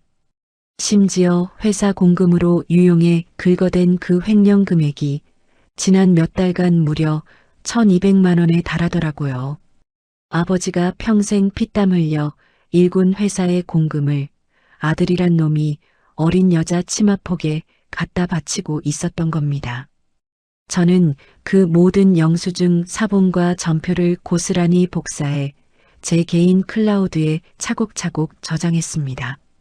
그리고 마침내 결정타를 날릴 완벽한 밤이 찾아왔습니다. 늦은 가을비가 추적추적 내리던 목요일 밤, 강재원은 평소보다 더 술에 떡이 되어 비틀거리며 현관문을 열고 들어왔습니다. 그는 신발도 제대로 벗지 못한 채 거실 소파에 쓰러져 몇 분 지나지 않아 드르렁거리며 짐승 같은 콧꼬리를 시작했죠. 그의 손에는 최신형 스마트폰이 꽉 쥐어져 있었습니다. 저는 고무장갑을 조용히 벗어 내려놓고 숨죽인 발걸음으로 소파로 다가갔습니다. 마치 폭발물의 뇌관을 해체하는 사람처럼 아주 조심스럽게 그의 소나기에서 스마트폰을 빼냈습니다. 그리고 곧장 화장실로 들어가 문을 이중으로 덜컥 잠갔습니다. 차가운 변기 뚜껑 위에 앉아 화면을 켰습니다. 잠금 패턴 화면이 나타났죠. 바람 피우는 인간들의 지능이 다 거기서 거기라지만 강재원은 정말이지 멍청함의 극치였습니다. 비밀번호 4자리. 설마 하며 눌러본 우리 부부의 결혼기념일 428. 화면이 스르륵 하고 허무하게 열렸습니다. 본처와의 결혼기념일로 잠가둔 폰으로 상간녀와 불륜을 저지르다니. 헛웃음이 픽 새어나왔지만 저는 곧바로 눈에 불을 켜고 카카오톡 앱을 열어 비밀 대화방을 찾아냈습니다. 예상대로 대화방 목록 최상단에는 천생연분 리나라는 이름이 고정되어 있었습니다. 대화창을 스크롤해 올리자 정말이지 안구 테러 수준의 구역질 나는 활자들이 폭포수처럼 쏟아져 내렸습니다. 오빠, 나 오늘 손목 아파 죽는 줄 알았어. 그 늙은 여우는 왜 그렇게 나한테 일을 많이 시켜? 우리 애기 고생했어. 오빠가 내일 맛있는 오마카세 사줄게. 뽀뽀. 근데 오빠, 언제 이혼할 거야? 나 계속 이런 냄새나는 회사에서 숨어서 연애하기 싫단 말이야. 조금만 기다려. 아버지가 건물 명의랑 주식 내 쪽으로 돌려주기로 했어. 그거 명의만 다 넘어오면 저 밥버러지 같은 년 바로 푼돈 쥐어서 내쫓을 거니까. 대화방 안에는 둘이 주말마다 풀빌라에서 끌어안고 찍은 노출 사진, 침대 위에서 뒹구는 사진들이 수십 장이나 버젓이 남아 있었습니다. 저를 늙은 여우, 밥버러지, 식모년이라 부르며 조롱하는 대화들을 읽어내려가는데 참 신기하게도 눈물은 단 한 방울도 나지 않았습니다. 오히려 머릿속이 얼음물을 뒤집어 쓴 것처럼 무섭도록 맑고 투명해졌습니다. 저는 손끝 하나 떨지 않고 오직 기계적인 동작으로 그 모든 대화 내용의 텍스트를 추출하고 사진과 동영상들을 모조리 묶었습니다. 그리고 제 비밀 이메일과 삼중으로 암호화된 해외 클라우드 서버로 단 하나의 흔적도 없이 전부 전송했습니다. 전송률 막대기가 100%를 채우고 전송 완료 팝업이 뜨는 순간 저는 변기 위에 앉아 소리 없는 환희의 미소를 지었습니다. 내일 당장 터뜨려도 저들을 지옥으로 보낼 수 있는 핵폭탄의 기폭 장치가 제 손에 완벽하게 들어온 것입니다. 저는 알리바이를 위해 스마트폰의 사용 기록을 말끔히 지우고 거실로 나가 남편의 손에 다시 폰을 쥐어주었습니다. 그리고 부엌으로 돌아가 콧노래를 흥얼거리며 내일 아침 남편이 먹을 북어 해장국을 아주 정성스럽게 끓였습니다. 곧 도살장으로 끌려갈 돼지에게 먹이는 마지막 만찬이라고 생각하면서요. 다음 날 아침 남편은 제가 끓인 해장국을 후루룩 들이마시며 역시 우리 수아가 끓인 국이 최고야. 속이 다 풀리네라며 능청을 떨었습니다. 저는 속으로 비웃으며 다정하게 대답했죠. 많이 먹어, 여보. 앞으로 먹을 날도 얼마 안 남았는데.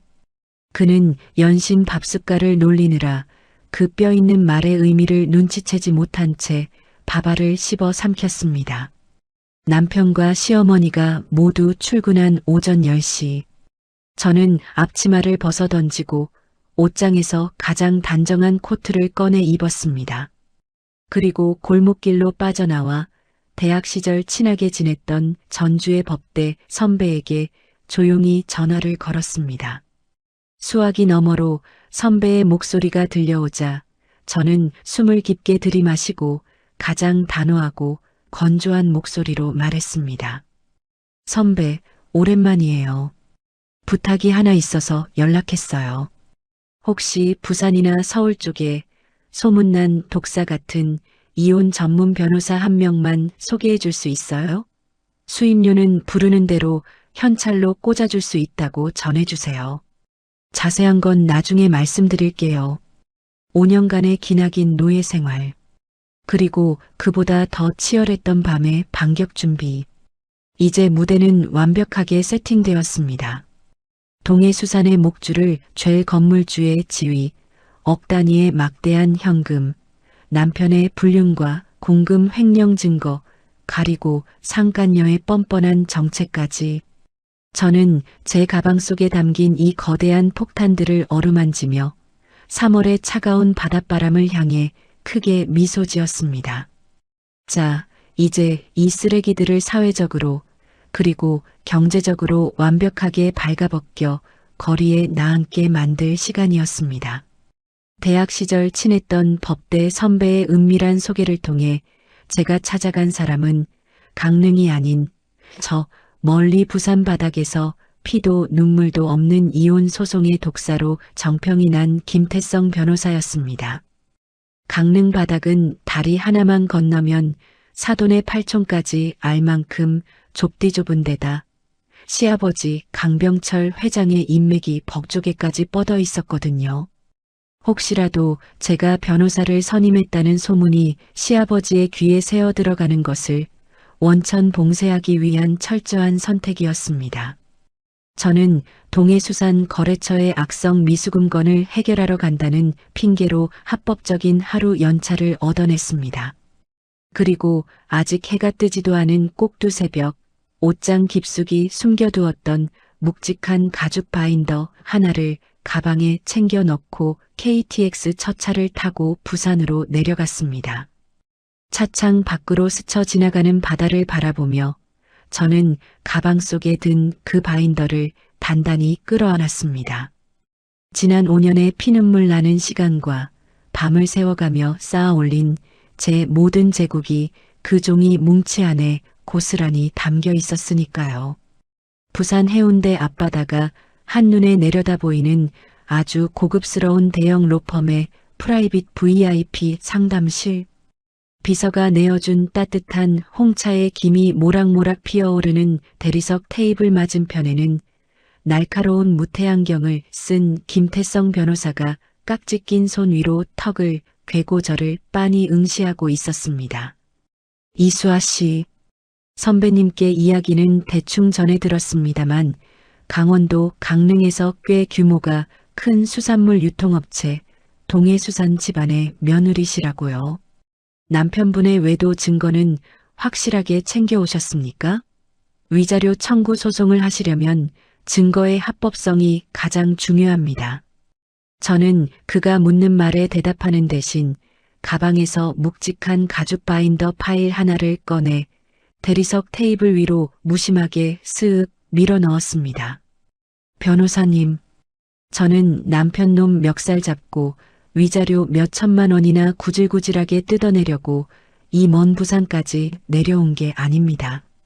제 서늘하고 낮게 가라앉은 목소리에 김 변호사의 한쪽 눈썹이 흥미롭다는 듯 위로 치켜 올라갔습니다. 저는 지난 5년의 끔찍하고 역겨웠던 시간을 아주 자비 없고 가장 완벽한 방식으로 폭파해버리고 싶어서 왔어요. 저를 밥버러지 취급하던 그 오만한 인간들을 사회적으로 그리고 경제적으로 완전히 발가벗겨서 차가운 길거리에 나앉게 만들 겁니다. 그게 제 유일한 목적이에요. 김 변호사는 말없이 고개를 끄덕이더니 천천히 바인더를 열고 안에 들어있는 서류들을 한 장씩 넘기기 시작했습니다. 처음엔 그저 기계적인 눈빛으로 카카오톡 불륜 캡처본을 훑던 그의 손길이 두 번째 자산 탭으로 넘어가는 순간 허공에서 딱 멈췄습니다. 그의 날카로운 눈동자가 서류 종이 위에서 사정없이 흔들리기 시작했죠.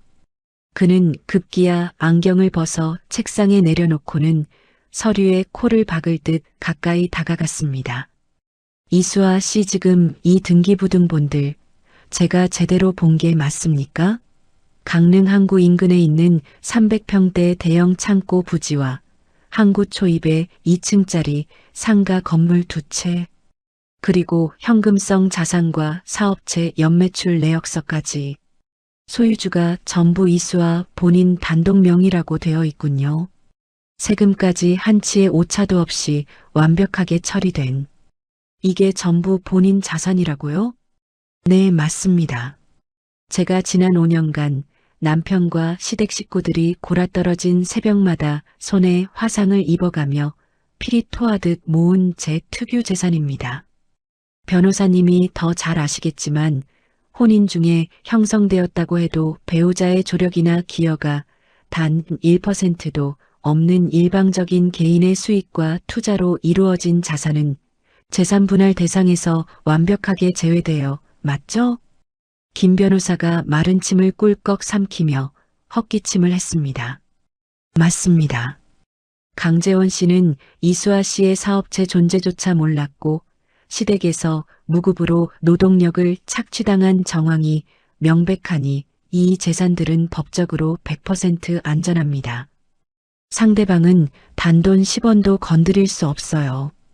그런데 이 건물들의 주소지 말입니다. 그의 목소리가 미세하게 떨리고 있었습니다.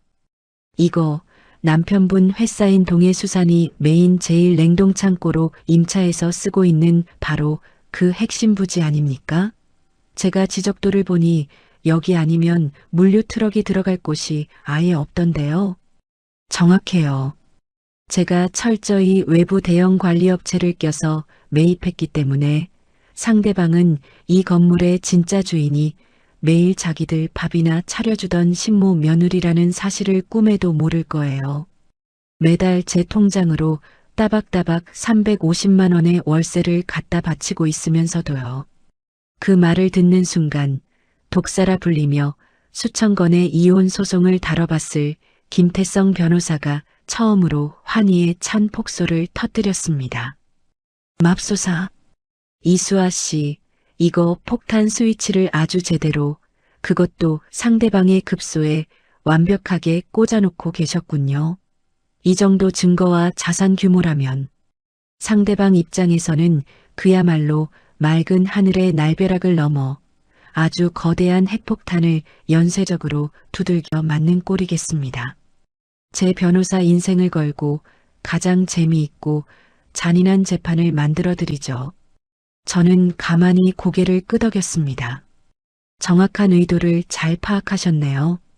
변호사님은 그저 제가 짜놓은 이 피비린내 나는 판에 법적인 도장만 확실하게 쾅 찍어주시면 됩니다. 그날 오후 저희의 폭파 작전은 아주 치밀하게 세 갈래의 덫으로 나뉘어 설계되었습니다. 첫 번째 덫 명도 집행의 숨통 조이기. 동해수산이 냉동창고 부지와 직원 주차장으로 쓰고 있는 제 첫 번째 건물의 임대차 계약 만료일은 놀랍게도 제가 남편에게 이혼 소장을 던지고 법원에서 이혼 조정 기일이 열리는 날로부터 정확히 18일 후였습니다. 수백 톤의 냉동 오징어와 고등어가 쌓여있는 그 창고를 18일 만에 완전히 비우고 원상복구한다는 건 물리적으로 불가능한 일이었습니다. 다른 창고를 구할 시간조차 주지 않고 길바닥에 생선들을 썩게 만들 심산이었죠. 저는 관리업체를 통해 계약갱신 절대 불가, 기간 내 원상복구 후 즉각 명도, 미이행 시 강제 집행 실시라는 아주 차갑고 단호한 내용 증명을 쏠 준비를 마쳐두었습니다. 두 번째 파일에는 남편 강재원이 상간녀 유리나와 놀아나며 긁어댄 법인카드 사적 유용 내역이 1원 단위까지 엑셀로 정리되어 있었습니다. 강릉 시마크 호텔 라운지 결제, 청담동 명품관 주얼리, 양양 오션뷰 풀빌라 결제 내역 등 총 1,200만 원. 시아버지 강병철 회장은 비록 아들에게 회사를 물려주려 했지만 본인 스스로 항구 바닥에서 맨주먹으로 시작해 10원 한 장 헛되이 쓰지 않는 지독한 자수성가 구두쇠였습니다. 그런 그가 회사의 공금을 아들놈이 어린 상간녀 치마폭에 쏟아부었다는 사실을 알게 되면 남편의 후계자 자리는 그날로 영구 박탈이었습니다.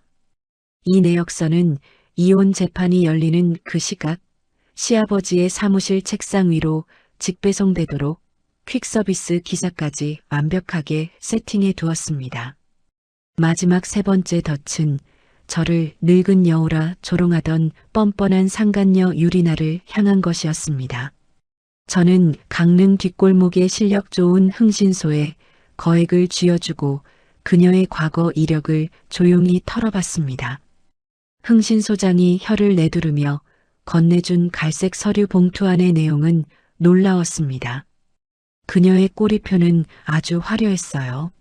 알고 보니 그녀는 강릉으로 넘어오기 전 속초의 한 대형 수산물 도매업체 경리로 일하면서 그곳의 유부남 사장과 질펀하게 바람을 피웠더군요. 결국 사장의 본처에게 머리채를 잡혀 위자료 수천만 원을 물어주고 회사에서 해고당한 정과가 있는 아주 질 나쁜 프로 상간녀였던 겁니다. 당시 경찰 출동 기록과 본처와 작성한 처참한 합의서 복사본이 제 파일 안에 고스란히 담겨 있었습니다. 상간녀 소송에서 그녀를 재기불능으로 만들 가장 완벽한 무기였죠. 모든 사냥 준비가 끝났습니다. 바늘구멍 하나 빠져나갈 틈 없는 완벽한 포위망이었습니다. 법원 조정 기일이 잡히기 일주일 전 저녁이었습니다. 저녁 식사를 마치고 강재원이 소파에 배를 깔고 누워 상간녀 유리나와 카톡을 하며 실실 쪼개고 있을 때였죠. 저는 방에서 미리 준비해둔 이혼 합의서를 꺼내 거실 테이블 위에 툭 소리가 나게 내려놓았습니다. 재원 씨, 우리 여기서 끝내. 당신 밖에서 그 어린 격리 직원 만나는 거 다 알아요. 나 더 이상 따지고 싸울 힘도 없어요. 그냥 좋게 헤어지고 싶어. 화들짝 놀라 몸을 일으킨 강재원이 서류를 보더니 눈을 껌뻑거렸습니다. 저는 한껏 어깨를 늘어뜨린 채 세상에서 가장 불쌍하고 지친 여자처럼 완벽한 패배자 연기를 시작했습니다. 위자료고 재산 분할이고 다 필요 없으니까 그냥 내 옷까지만 챙겨서 이 집에서 조용히 나가게 해줘요. 대신 당장 내일 도장 찍어줘요. 부엌에서 과일을 깎던 시어머니가 이혼설이라는 말에 칼을 내려놓고 득달같이 달려왔습니다. 처음 그녀의 표정엔 불만이 가득했습니다. 예, 이혼? 네가 이혼하고 나가면 당장 우리 재원이 애비 당뇨 도시락은 누가 싸고 동해수산 장부 마감이랑 명절 포장은 누가 해? 너 없으면 그 인건비가 얼만 줄 알아? 그리고 재원이가 오죽했으면 그랬겠냐? 역시나 돈 셀 걱정부터 하는 뼛속까지 계산적인 여자였습니다. 그때 강재원이 재빨리 시어머니의 팔짱을 끼며 속삭였습니다. 아유 엄마, 리나가 다 한댔어. 리나 걔가 얼마나 싹싹하고 애교가 많은데. 엄마 며느리 되면 엄마 평생 모시고 호강시켜드린댔어. 강재원은 목소리를 한껏 낮추며 아주 비밀스러운 알짜 정보라도 되는 양 속삭였습니다. 속초 대포항에 오징어랑 대게잡이 배를 무려 5척이나 굴리고 속초 중앙시장 입구에 있는 3층짜리 대형 건어물 타운도 리나네 아버지 건물이라는 거 엄마 몰랐어? 우리가 리나를 며느리로 들이기만 하면 속초 쪽 해산물 납품은 우리 동해 수산이 단가 후려쳐서 독점으로 다 따내는 거라니까? 엄마 평생 떵거리며 호강할 일만 남았어. 물론 이건 속초 바닥의 한 수산물 도매업체에서 유부남 사장과 바람이 나 쫓겨났던 격리 리나가 자신을 포장하기 위해 친 아주 발칙하고 새빨간 거짓말이었습니다. 그 건어물 타운은 리나네 집이 아니라 리나가 바람 피웠던 전 직장 사장네 건물이란 사실을 이 멍청한 모자는 꿈에도 몰랐을 테지만요. 시어머니는 배가 5척 건어물 타운 명이라는 말에 눈이 번쩍 뜨이더니 테이블 위에 놓인 이혼 서류를 덥석 집어들었습니다. 그녀의 뱀 같은 눈동자가 재산 분할 없음, 위자료 청구 없음이라는 글자 위에서 탐욕스럽게 번뜩였습니다. 순간 시어머니의 머릿속에 아주 탐욕스러운 계산기가 핑핑 돌아가는 소리가 제 귀에까지 들리는 듯 했습니다. 가만 보자. 너 정말로 위자료 한 푼 안 받고 쥐뿔도 없이 빈몸으로 나간다는 거지? 나중에 우리 집 재산에 숟가락 얹기만 해봐. 그녀는 제 눈치를 슬쩍 보더니 남편을 향해 기분 나쁜 미소를 지으며 속삭였습니다. 그래 재원아. 생각해보니 지금 당장 치워버리는 게 낫겠다. 안 그래도 다음 달에 너의 아버지가 항구 앞 제일 냉동창고 명의를 내 쪽으로 상속 돌려주신다고 했잖니. 전현이 그거 알고 나중에 이혼할 때 재산 분할해달라고 덤벼들면 골치 아픈데 지금 이렇게 지 발로 빈몸으로 기어나간다니 타이밍이 기가 막히네. 백수 식모년 위자료 한 푼 안 주고 내쫓는 게 남는 장사지. 시아버지가 남편에게 건물을 물려주기 전 며느리를 빈털터리로 쫓아내 재산 분할의 씨를 말려버리겠다는 아주 얄팍하고도 역겨운 신부. 그녀는 며느리의 5년짜리 노동력을 포기하는 대신 눈앞의 건물 상속 방어와 속초 유지의 딸이라는 상간녀라는 아주 달콤하고 썩은 미끼를 개걸스럽게 덥석 물어버린 겁니다. 제가 그 건물의 진짜 주인이라는 사실은 꿈에도 모른 채 말이죠. 아이고, 알터니가 쑥 빠지는 소리네. 그래, 눈치 없는 년이 진작에 이렇게 알아서 기어나갔어야지. 너 법원 가서 확실하게 도장 찍어라. 딴소리하기 없기다. 저는 그들의 환희에 찬 헛소리를 들으며 고개를 푹 숙였습니다. 그들 눈앞에서 철저히 짓밟힌 식모 연기를 해내며 저는 속으로 미친 듯이 쾌재를 부르고 있었습니다. 그래요, 어머니. 그놈의 냉동 창고. 제가 완벽하게 뺏어서 길거리에 나앉게 해드릴 테니 오늘 밤 실컷 김칫국 마셔두세요. 그리고 시간이 흘러 드디어 이혼 조정 기일을 하루 앞둔 전날 밤이 찾아왔습니다. 제 거대한 속내를 알리 없는 시어머니와 남편은 며느리가 드디어 모진 시집살이에 백기투항을 하고 푼돈 한 푼 없이 길거리로 쫓겨난다고 굳게 믿고 있었습니다. 시어머니는 신이 나서 한껏 높아진 목소리로 거실을 배회하며 서울에 있는 시누이 강지수에게 스피커폰으로 전화를 걸고 있었죠. 지수야. 안 자지? 너 내일 아침 일찍 차 끌고 강릉지원법원 앞으로 당장 와라. 드디어 저 눈엣가시 같은 식모년 빈몸으로 쫓아내고 우리 집구석에서 완벽하게 치워버리는 날이다. 우리 리나가 얼마나 애교가 많고 싹싹한지 알지? 엄마가 내일 전현 도장 쾅 찍자마자 속초 가서 최고급 한우 툭불로 쏘마.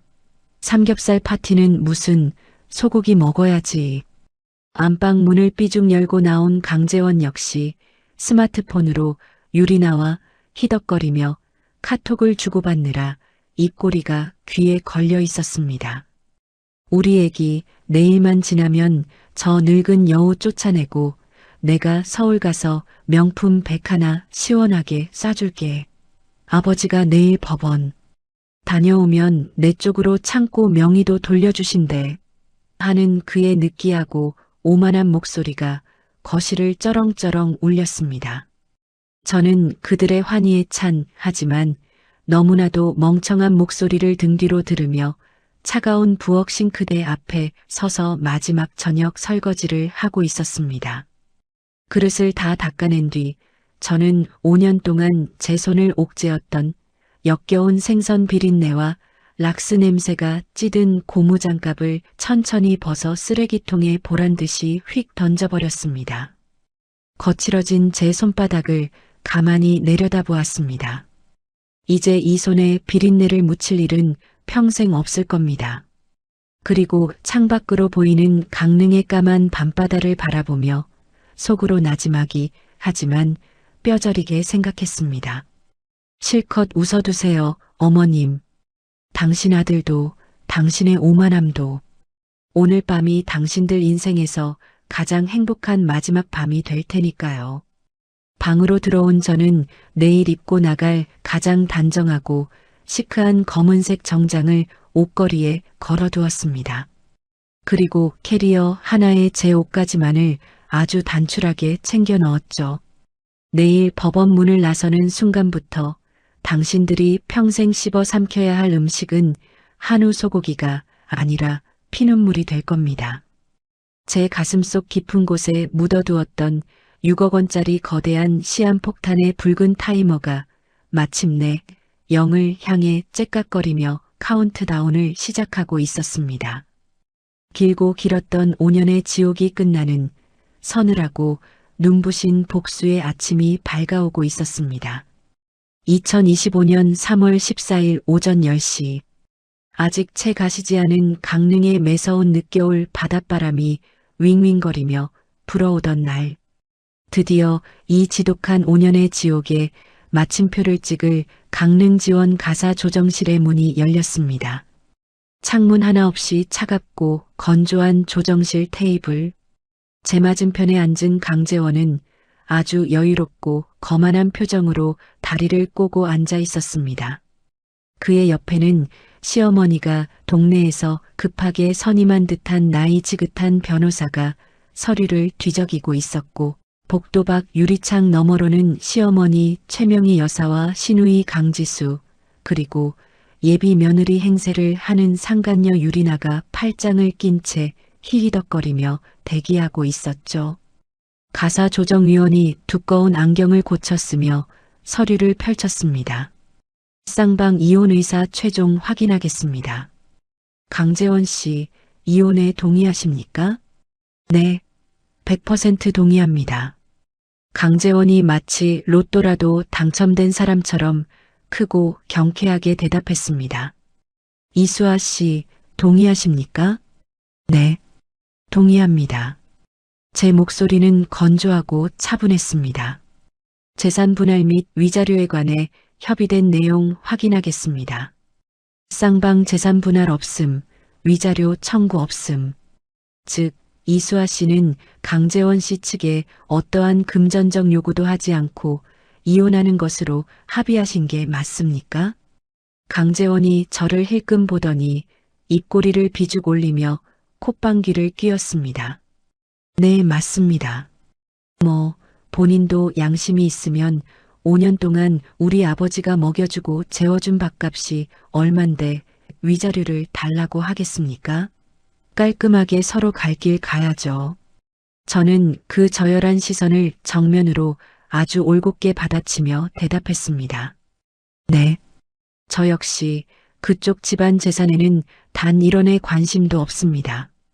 맞습니다. 쾅! 조정위원의 묵직한 도장이 서류 위에 찍혔습니다. 그 경쾌한 마찰음과 함께 강재원과 저를 올가매고 있던 법적인 부부의 연이 완벽하게 남남으로 끊어지는 순간이었습니다. 조정실 문을 열고 복도로 나오자마자 기다렸다는 듯 시어머니가 두 팔을 벌리며 강재원을 와락 끌어안았습니다. 아이고, 우리 아들. 그동안 저 눈치 없는 식모년 데리고 사느라 고생 많았다. 드디어 이 징글징글한 거머리를 떼어냈어. 상간녀 유리나가 꼬리를 치며 강재원의 팔짱을 딱 끼고는 저를 향해 승리자의 미소를 지어 보였습니다. 오빠, 진짜 고생했어. 이제 진짜 우리 둘만의 시작이다. 그지? 어머니, 저희 당장 속초로 넘어가서 한우 툭불 먹어요.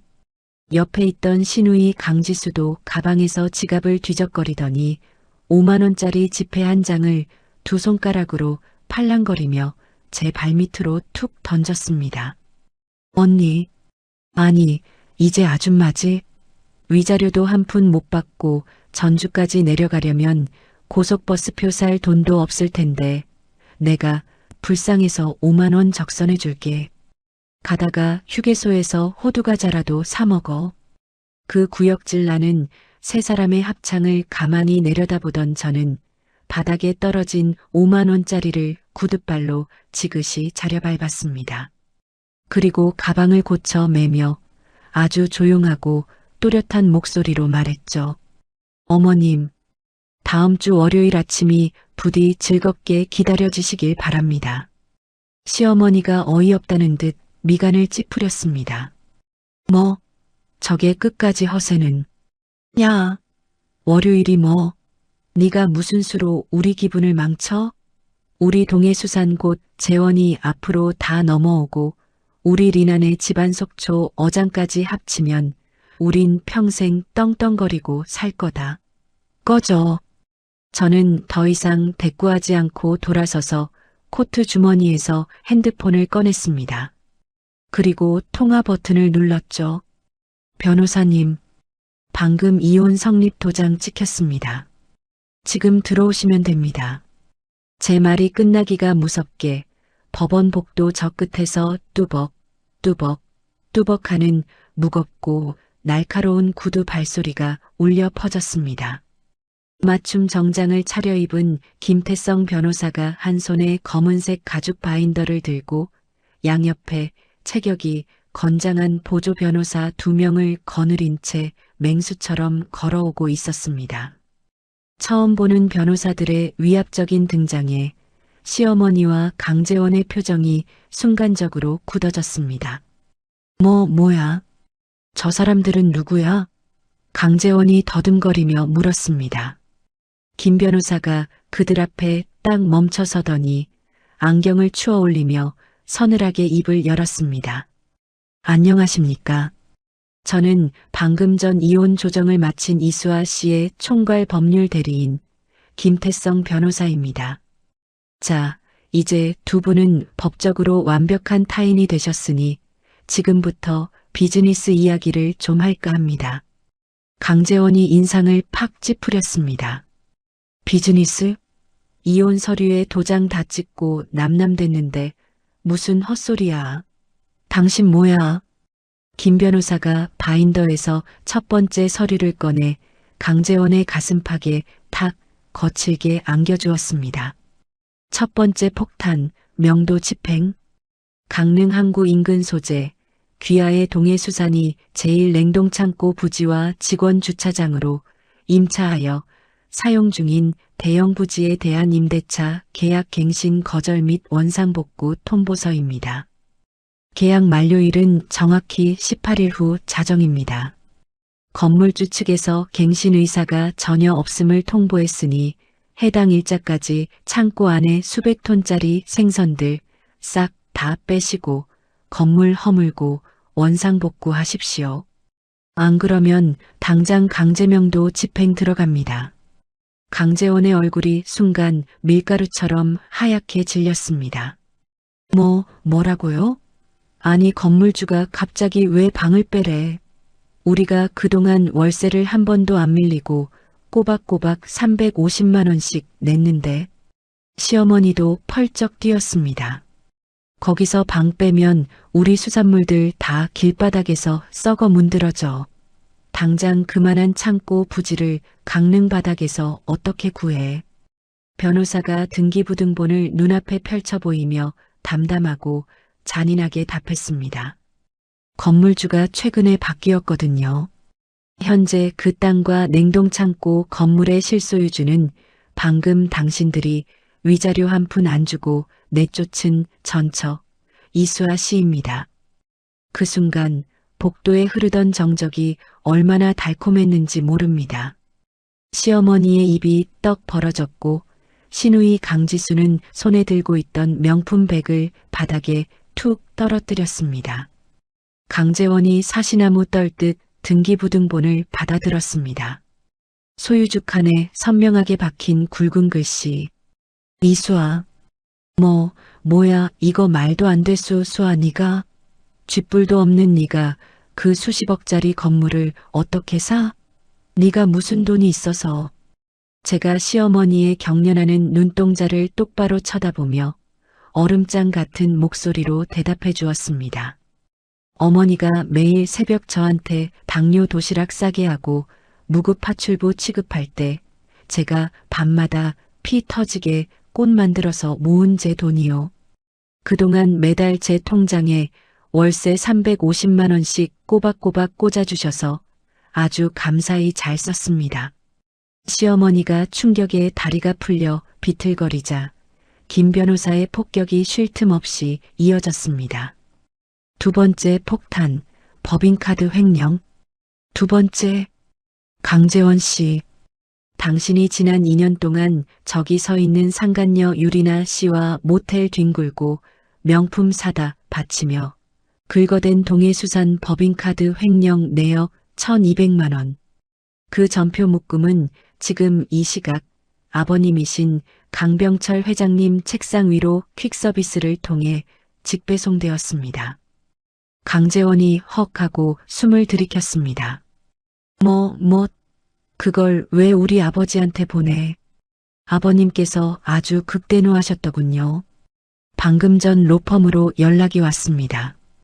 회사 공금으로 어린 여자 치마폭에 돈을 쏟아부은 아들놈에게 상속은커녕 오늘부로 회사 경영에서 영구 배제하고 대표 자리에서 파면시키겠다고 하셨습니다. 당신, 이제 낙동강 오리알 빈털터리 백수입니다. 세 번째 폭탄, 상간녀의 진실. 강재원이 그 자리에 주저앉아 머리를 감싸쥐는 사이 김 변호사는 덜덜 떨고 있는 상간녀 유리나를 향해 몸을 돌렸습니다. 흥신소에서 받아온 묵직한 서류 봉투가 허공을 갈랐습니다.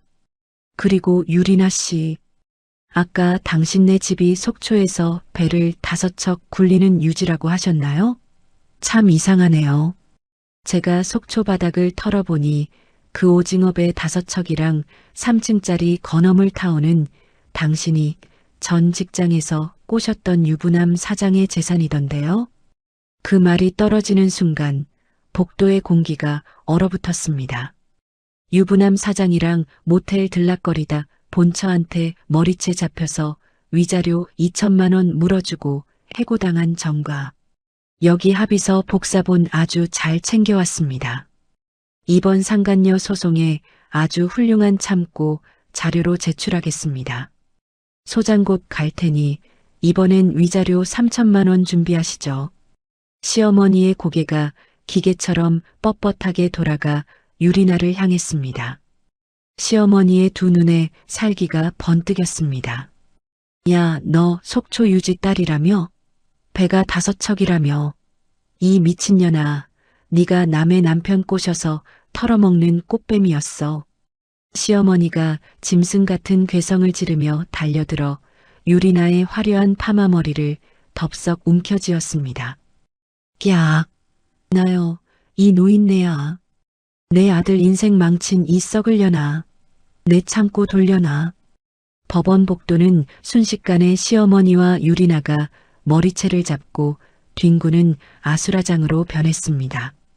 신우이가 뜯어 말리고 강재원은 넋이 나간 채 바닥에 주저앉아 침만 뚝뚝 흘리고 있었죠.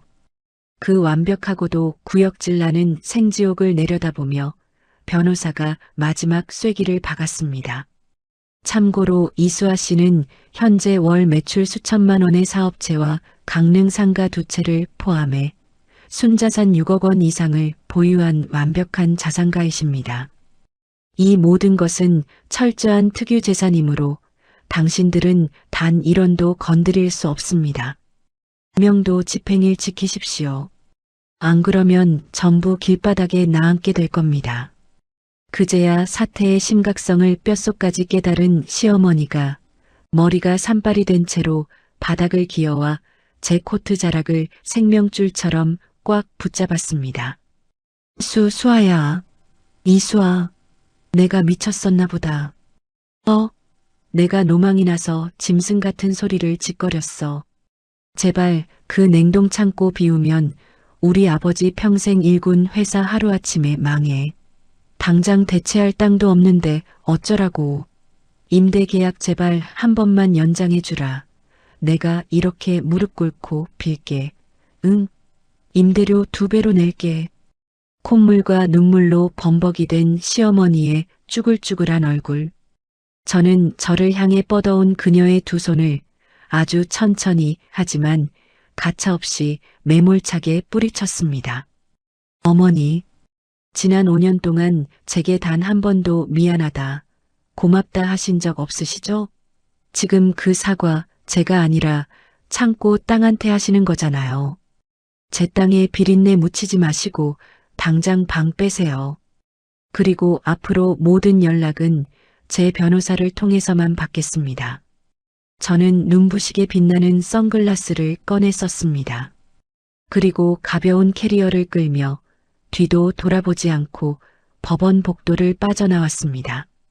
뒤에서 수아야, 이수아 제발 하고 절규하는 강재원과 시어머니의 비명소리가 법원 복도를 쩌렁쩌렁 울렸지만 제 귀에는 그 어떤 오케스트라 교향곡보다 아름다운 선율로 들렸습니다.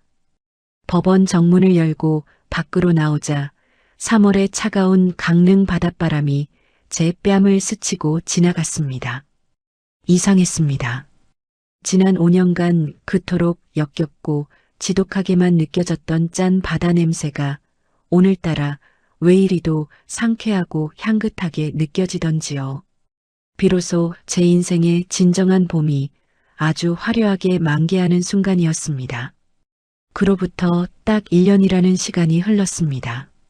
저는 제 오랜 꿈의 시작이었던 전주 한옥마을, 그 중에서도 가장 볕이 잘 들고 고즈넉한 돌담길 어귀에 하얀 어닝이 달린 2층짜리 대형 플라워 스튜디오를 오픈했습니다. 화려한 수식어도 그럴싸한 영어 이름도 필요 없었습니다. 제 가게의 간판에는 딱 3글자 이수아라고 정직하게 적혀 있죠. 매달 강릉의 상가 건물 2채에서 숨만 쉬어도 들어오는 월세 750만 원, 그리고 VIP 웨딩 디렉팅으로 완전히 자리를 잡은 수아 블라썸의 수익 덕분에 제 삶은 180도 달라졌습니다. 밤마다 몰래 통장을 만들어주며 가슴 졸였던 친정어머니께는 전주 시내의 번듯한 신축 아파트를 제 명의로 사서 선물해 드렸습니다. 강릉에서 들려오는 구역질 나던 인간들의 고소한 몰락 소식은 가끔 제 건물 관리를 맡은 부동산 소장님을 통해 아주 생생하게 실려왔습니다. 명도 집행 기한이었던 18일째 되던 날 밤 자정. 강재원과 시어머니는 설마 진짜로 건물을 빼앗겠냐며 버티기에 들어갔다고 합니다. 하지만 다음 날 아침 동트기가 무섭게 제가 고용한 철거 용역 업체와 법원 집행관들이 들이닥쳤죠. 대형 굴착기가 냉동창고 벽면을 부수고 들어가자 시어머니는 바닥에 드러누워 거품을 물고 발악을 했다고 합니다. 하지만 법의 집행을 막을 순 없었죠. 갈 곳을 잃은 수백 톤의 프리미엄 냉동 굴비와 오징어 박스들은 강릉 항구 길바닥으로 모조리 쫓겨났고 따뜻한 봄 햇살 아래서 속수무책으로 녹아내려 썩어갔습니다. 그날 발생한 수산물 폐기 손실액과 거래처 위약금만 수십억 원에 달했다고 해요. 그 어마어마한 충격과 아들의 횡령 사실에 뒷목을 잡은 시아버지 강병철 회장은 그 자리에서 뇌졸중으로 쓰러져 반신불수가 되었습니다. 결국 동해수산은 파산 직전까지 내몰렸고 알짜배기 항구부지에서 쫓겨나 차로 1시간이 넘게 걸리는 외곽에 다 쓰러져가는 비닐하우스 공장으로 짐을 옮겨야 했습니다. 가장 통쾌한 건 시어머니의 근황이었습니다. 인건비를 줄 돈이 없어 직원들을 다 해고하는 바람에 한겨울에도 명품 코트를 휘감고 사모님 행세를 하던 시어머니가 직접 빨간 고무장갑과 장화를 끼고 비린내 나는 생선 내장을 따고 있답니다. 하루 종일 얼음물에 손을 담그느라 관절염이 와서 밤마다 끙끙 앓는다는 소식을 들었을 때 저는 속으로 어머님, 5년 동안 제 밥값 하셨으니 이제 어머님 밥값 하셔야죠? 하고 콧노래를 불렀습니다. 그 잘나던 남편 강재원은 어떻게 됐냐고요? 아버지에게서 회사 지분은커녕 호적에서 파이다시피 쫓겨난 그는 그날부로 빈털터리 신세가 되었습니다. 속초 유지의 딸이라던 유리나와는 3천만 원의 상간녀 위자료를 서로 네가 내라며 진흙탕 소송을 벌이다 완전히 갈라섰고요. 강재원은 매일 밤 싸구려 소주병을 끼고 살며 폐인이 되어 동네 편의점 앞을 전전한다고 합니다. 더 이상 제 인생과는 털끝만큼도 상관없는 완벽하게 짓밟힌 버러지들의 이야기였습니다. 가을의 어느 나른한 오후, 저희 샵에서 일하는 22살짜리 어린 알바생이 면접에 또 떨어졌다며 창가에 기대어 시무룩하게 훌쩍거리고 있었습니다. 사장님, 전 왜 이렇게 능력이 없을까요? 남들은 다 예쁘게 잘 나가는데 저만 찌질하고 아무것도 안 되는 것 같아요. 진짜 깜깜한 바닥에 처박힌 기분이에요. 저는 꽃줄기를 다듬던 은빛 가위를 내려놓고 예쁜 코랄빛 리시안 셔츠와 향긋한 유칼립투스를 한 다발로 엮어 그 아이 품에 따뜻하게 안겨주며 웃었습니다. 나도 27엔 내 인생이 시궁창에 버려진 썩은 생선인 줄 알았어. 꿈도 뺏기고 남들한테 무시당하면서 비린내만 진동하는 지옥에서 5년을 무급식모로 썩었거든. 근데 그 캄캄하고 아무도 알아주지 않는 밤에 나는 울지 않고 남들 몰래 나만의 씨앗에 물을 주고 있었지 뭐야. 알바생이 눈물이 고인 동그란 눈으로 저를 쳐다보았습니다. 기억해. 지금 당장 사방이 캄캄하고 숨이 막힌다고 해서 네가 흙 속에 파묻혀버린 게 아니야. 넌 지금 깊은 땅 속에 심어진 거란다. 봄을 기다리며 아주 단단하게 뿌리를 내리고 있는 중이라고. 가을의 따스한 햇살이 깨끗한 유리창을 넘어와 샤반의 화려한 꽃들 위로 눈부시게 쏟아지고 있었습니다. 저는 눈을 감고 깊게 숨을 들이마셨습니다. 지독했던 생선 비린내, 저를 올가매던 가난과 모멸감은 영원히 사라졌고 오직 제 두 손으로 당당하게 피워낸 찬란하고 향기로운 꽃내음만이 제 삶을 완벽하게 가득 채우고 있었습니다. 꽃을 다루던 27의 여자가 비린내 나는 낯선 땅에서 무려 5년을 버텼습니다. 남편의 배신과 시댁의 지독한 핍박 속에서도 그녀는 결코 무너지지 않았습니다. 오히려 누구도 알아주지 않는 깊은 밤 홀로 씨앗을 심고 물을 주며 조용히 칼을 갈았고 마침내 자신만의 거대한 제국을 건설했습니다. 진짜 복수는 악을 쓰며 상대방의 머리채를 잡는 것이 아닙니다.